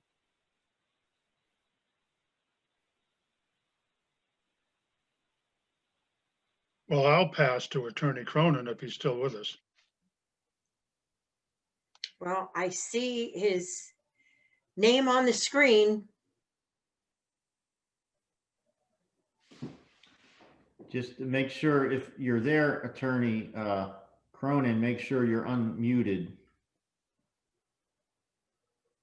which you may have to do yourself. I've asked him to unmute. We could try a seance. Good one.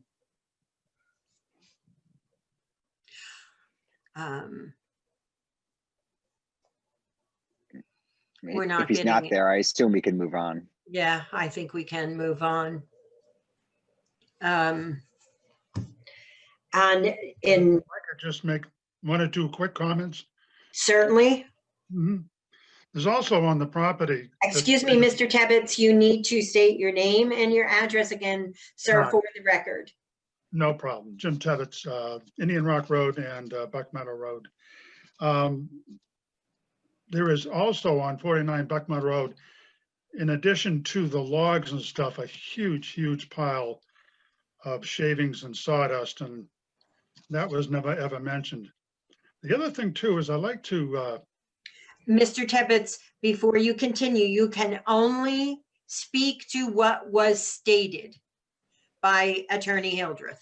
oh, okay. All right. Yep. Well, How about the traffic? He's talking yeah, I guess I got to go back to the real issue rather than bant about how many trucks are on the property, how many trucks are going to be on the property. I could ask the board, who in the board is going to monitor, how many vehicles are going to be there. Yeah, but the main point here is the safety of the children. But Go ahead. okay, no, it wasn't brought up by Attorney Hildreth in his rebuttal, and that's all you can speak to at this point. I apologize, but those are the rules. No, I understand. I perfectly understand. I guess that's it. But I thank you for your time. I really do. Thank you very much. We thank you for yours. If there is no further comments, I am going to close the public hearing, and I am going to open the public meeting. And before we start to deliberate, Mr. Sullivan, Mr. Falk, Mr. Sullivan, would you like to weigh in at this point and kind of give us a little guidance? I will give brief guidance, but I'll also defer to Mr. Falk. My guidance would be to request a continuance of this application until the January 12th, 2021 meeting, particularly for two reasons. One being allowing the applicant time to respond to the concerns about use intensity and use constraints, both from a spatial and also sort of a usage perspective. But the second, to allow for city staff to provide clarification on the history and non-conforming use status of the existing property, therefore providing some additional procedural guidance on whether or not a variance is actually required as presented this evening. Although I know you've heard this presentation, I am concerned equally about, as Attorney Hildreth said, the ZBA providing sort of advisory guidance, if you will, under statute. And I want to make sure that we have that administrative opinion wrapped up cleanly for you to consider before you take action on the application. Thank you. I appreciate your comments. Mr. Falk, sir. Thank you, Madam Chair. I agree. You know, when I was asked to write a letter about this property, the letter was written probably in whatever July, but I was asked about it a little bit earlier, and that was at the very beginning of the throes of the COVID, when everybody was off from work. No one was going in the office at all. I was asked to write something, and the question I was asked was basically someone was going to buy this property and use it in the exact same manner as what was used before. And that was from a very credible long-term attorney in town. And, you know, I'm not going to doubt what he says. His letter and his request was really, you know, right to the point. And I looked at the building file, I looked at the record. I didn't really know that this property existed. Sorry, Mr. Tebbets or anybody else. I'm not from this area. I didn't know anything about that area of town. I live north. And basically when I looked at all the information in the file and with what the first attorney working on this case was asking for, my opinion at that time was that it looked like it was, as long as it's substantially similar, not exactly similar, but substantially similar, that they could proceed with the sale and operation and use of this property as long as it wasn't expanded upon. I thought at that time that that was a pretty credible answer to a very basic question. So that was my defense of what I wrote at that time. I had no idea that all these people would be involved with this, and this would really kind of get, pardon my French here, got blown out of proportion. So, you know, that's kind of what my opinion was at that time. Since that letter has been written, I know a lot of people have gotten, you know, quite upset about this, and, you know, with, you know, many reasons why. And, you know, I accept that. That's perfectly fine. But, you know, as Mr. Smith, maybe this should be tabled, so maybe some cooler heads can prevail and think about this and not come to a decision after this has been deliberated on for over a couple hours, and go with that. Yeah, Thank you, Madam- Mr. I apologize, Madam Chair. Oh, Mr. Sullivan. I was just gonna add that, you know, we really want to ensure that the applicant's proposed use aligns with either the administrative opinion that was provided prior or it does not. And then it has to come before this board for consideration. And I think that we are hearing additional factors this evening, and certainly Attorney Hildreth has done a great job expanding upon what the proposed use is. But I believe we need to ensure that there's consistency between that request and what's been weighed in on before, and if not, bring it back to you at a later meeting.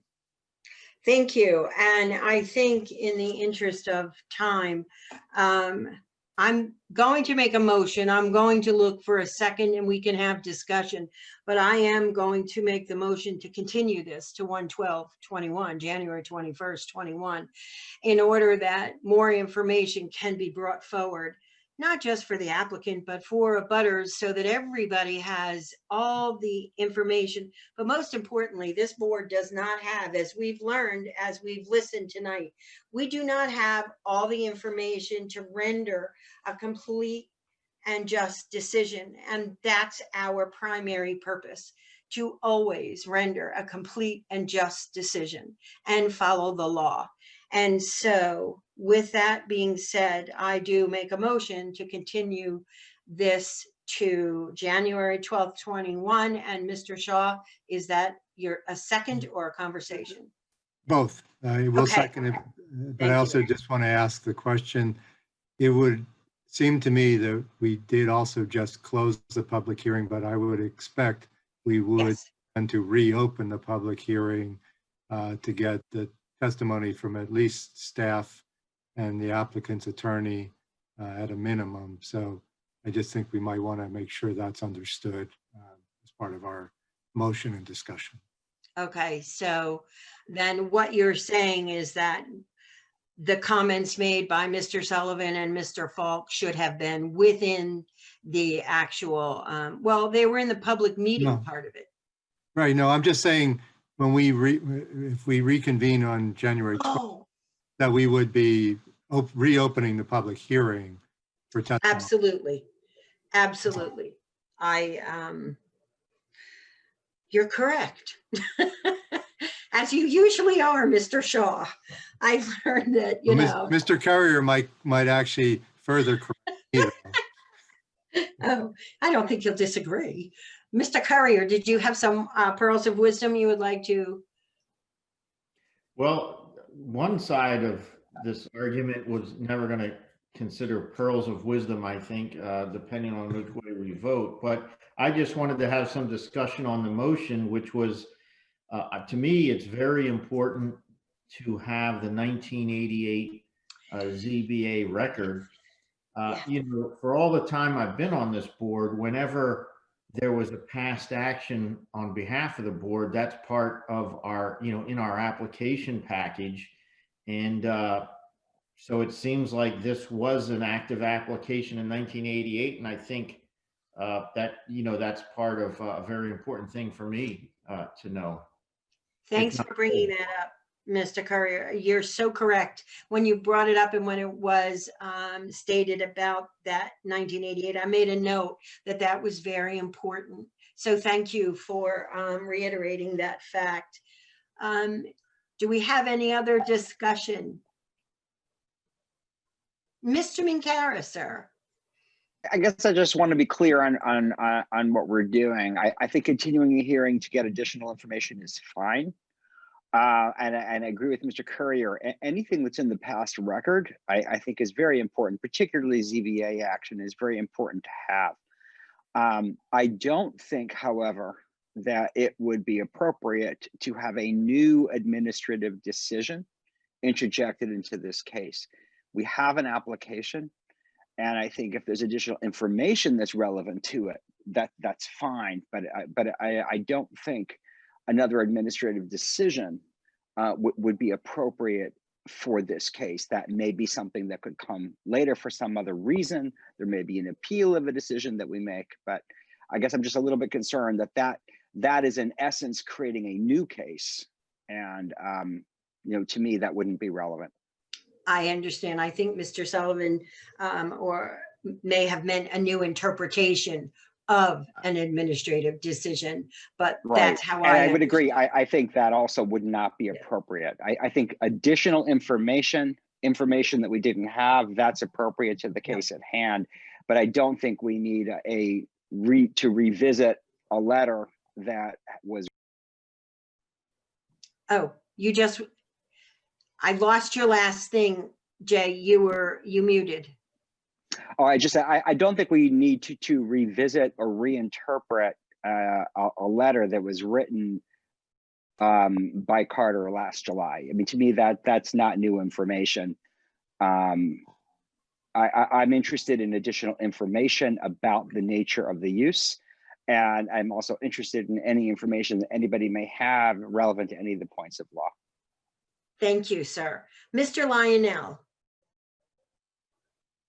Yeah, I remember when we started all of this, there was the question of, was a variance needed at all? And we needed some advice about that. And it was my understanding that Mr. Sullivan and Mr. Falk would come back to us with a recommendation from the city as to whether a variance was needed at all.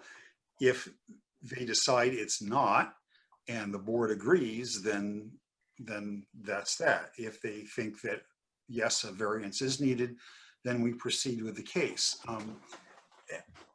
I'm gathering that Attorney Prunier decided that, as I think has been said already, that the letter from Mr. Falk, although it would seem to be encouraging, was not something that a buyer could rely on with extreme financial risk. So so I certainly understand Attorney Prunier's decision to go ahead and apply for the variance, that if granted, then they could just point to that and say, okay, we've got the variance, we can do this. So we have two things that we're going to be talking about. One is, do we need a variance at all? And if so, then, and if we do need a variance, then are we going to grant it or not? So I think that the additional guidance from the city, from city staff, is going to be crucial in what we talk about in January. I agree. I concur 100%. That's how I understood it. Mr. Lionel, you have stated it quite succinctly and clearly. Are there any other comments that anyone else would like to make, or I'm going to call for I'm going to take the vote. Mr. Sullivan. I'd actually like to ask Mr. Mankara to comment, because I think his gears are turning in his head about Mr. Lionel's comments. And if they're not, I apologize. But I do believe that we need to weigh in on the question of variance or not. And I certainly don't think it's a re-litigation, if you will, of Mr. Falk's initial opinion earlier this year. But I do believe that we need to address the record, particularly in the sense that the application, in my opinion, speaks as almost a tacit affirmation that a variance is required. And I believe staff need to affirm that in some form. And the way that I think that we do that is present a background and record on the property. I think we need to be careful about what form we present that in, as not a conflicting administrative opinion, but I think we need to provide a clear variance or not opinion to this board before it proceeds. Thank you. And Mr. Mankara, did you want to weigh in, sir? I definitely agree that additional information is needed. I guess I would say, I mean, two things. One, I think a variance has been applied for, and therefore that's the application before the board, and that's what the board needs to decide. Even though the board could decide that a variance isn't necessary on its own prerogative, we have to decide on the application that's there. And I absolutely agree with Mr. Sullivan. I think the more information that the staff can provide, the better. I just don't want to be in a scenario where now we have a new administrative decision interjected into an existing variance case. And perhaps that's a nuance, but certainly the more information that we can get from the record, I think the better. I concur. I think that everyone understands that now. And that is understood, Mr. Sullivan. You got it. Okay. If that's it, I'm going to take the roll for the motion that we have on the floor, the tabling motion. Madam Chair, I would just ensure that the applicant is able to attend that evening. Oh. Or you continue just. Well, there's a good point. Sorry. Attorney Hildreth, will you be available on January 12th? Not a problem. Absolutely. Absolutely. Okay, then. Thank you. And now, without further ado, I'm going to take the roll. Mr. Lionel, how do you vote, sir? This is on the tabling motion. This tabling or continuance, whatever, I vote in favor. Thank you. Mr. Courier, how do you vote, sir? I'm voting in favor of the table, and just to clarify, the motion was made by Ms. McKay and seconded by Mr. Shaw, and the Correct. motion was to table to a date certain, and what was that date again? January 12th, 12th. 2021. Got it. And so again, I vote in favor of the motion to table. Thank you. Mr. Boucher, how do you vote, sir? Mr. Boucher votes in favor. Thank you. Mr. Shaw, how do you vote, sir? Mr. Shaw votes in favor. Thank you. And Marion McKay also votes in favor. Attorney Hildreth and everyone present. This case has been tabled or continued to a date certain, January 12th, 2021. And I just see that Alderman Dowd just entered the room. And if you didn't hear that, Alderman Dowd, we are continuing the first case, the 49 Buck Meadow Road case to January 12th, 2021. Okay. Okay. Yep. And Attorney Hildreth, we'll see you then. Happy holidays, everyone. Happy holidays. And now we will move on with our agenda. Okay. We have no motion for a rehearing. We have approval of minutes. The November 24th, 2020. Yes, sir. Now, I wasn't here, and so I'm going to rely on the rest of you. Yes, Mr. Boucher. I'll make a motion to approve the November 24th, 2020 minutes unless anybody has any issues with that. Mr. Shaw. I'll second the motion. Okay. Any discussion? Okay, then let's do it this way. Mr. Courier, how do you vote, sir? Mr. Courier votes in favor of the November 24th minutes with no amendments. Thank you. Mr. Shaw. Mr. Shaw votes in favor. Mr. Boucher. Mr. Boucher votes in favor. And Mr. Lionel. Mr. Lionel votes in favor. And I was not here. I actually could vote, but I think I'll vote to abstain since I wasn't here. Let's keep it even. Now, we don't have an agenda. Ms. Poirier, do we? You do have meeting dates for next year. We do? We had Yes. reviewed it the last meeting. We did it. Oh, I thought we But did then it we 2 were- meetings ago. They weren't in the packet this time. No, we did it 2 meetings ago, I thought. No, No, Huh. it was, we talked about it and there was Oh, Right. that one change at the February 24th that Mr. Falk Yeah. noted. We're off on the 22nd. We have the historic district on the 23rd because they would have met on that Monday. So they'll meet on Tuesday and we'll meet on Wednesday. thank you, Mr. Falk. Sure. So I think right now we have maybe 3 or 4 new cases that have come in, but we haven't started to write the agenda up yet. Okay. So, 4 cases so far. 4, yeah, maybe something like that. so are the, do we want to vote on these dates? Yes. Okay, is that a motion, Mr. Boucher? Yes, I'll make a motion to approve the meeting, the set meeting dates for next year for the zoning board of adjustment as presented. Okay, I'll second. okay. I seconded. Yes, I wrote that. I got Okay. that. Mr. Lionel, how do you vote, sir? I vote in favor. Mr. Boucher, how do you vote, sir? Boucher votes in favor. Mr. Shaw, how do you vote, sir? Mr. Shaw votes in favor. Mr. Courier, how do you vote, sir? Courier votes in favor. And Mary Ellen McKay votes in favor. Seeing as we're done, we don't have an agenda. We don't. Okay, I think, folks, we have finished our business for this evening. And before we, have the motion and the vote to adjourn, I just want to wish everybody a real happy holiday and stay safe. And You too. Everybody else too. Absolutely. I know, it's just kind of weird.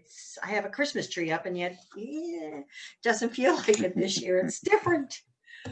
Maybe because of COVID. Okay, so let me see. My little clock says it's 10:15.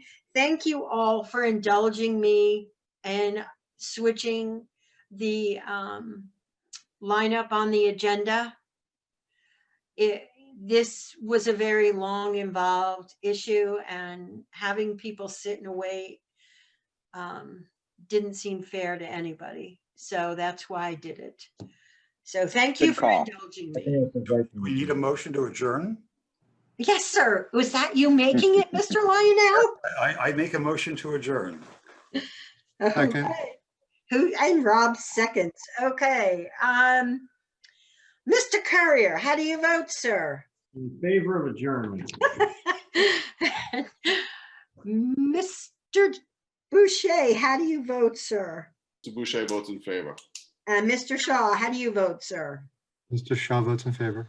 And Mr. Lionel, how do you vote, sir? Mr. Lionel votes in favor. Thank you. And Mary Ellen also, McKay votes in favor. Kate, Matt, Carter, thank you. Nick, Jay, thank you. We're done. See you next year.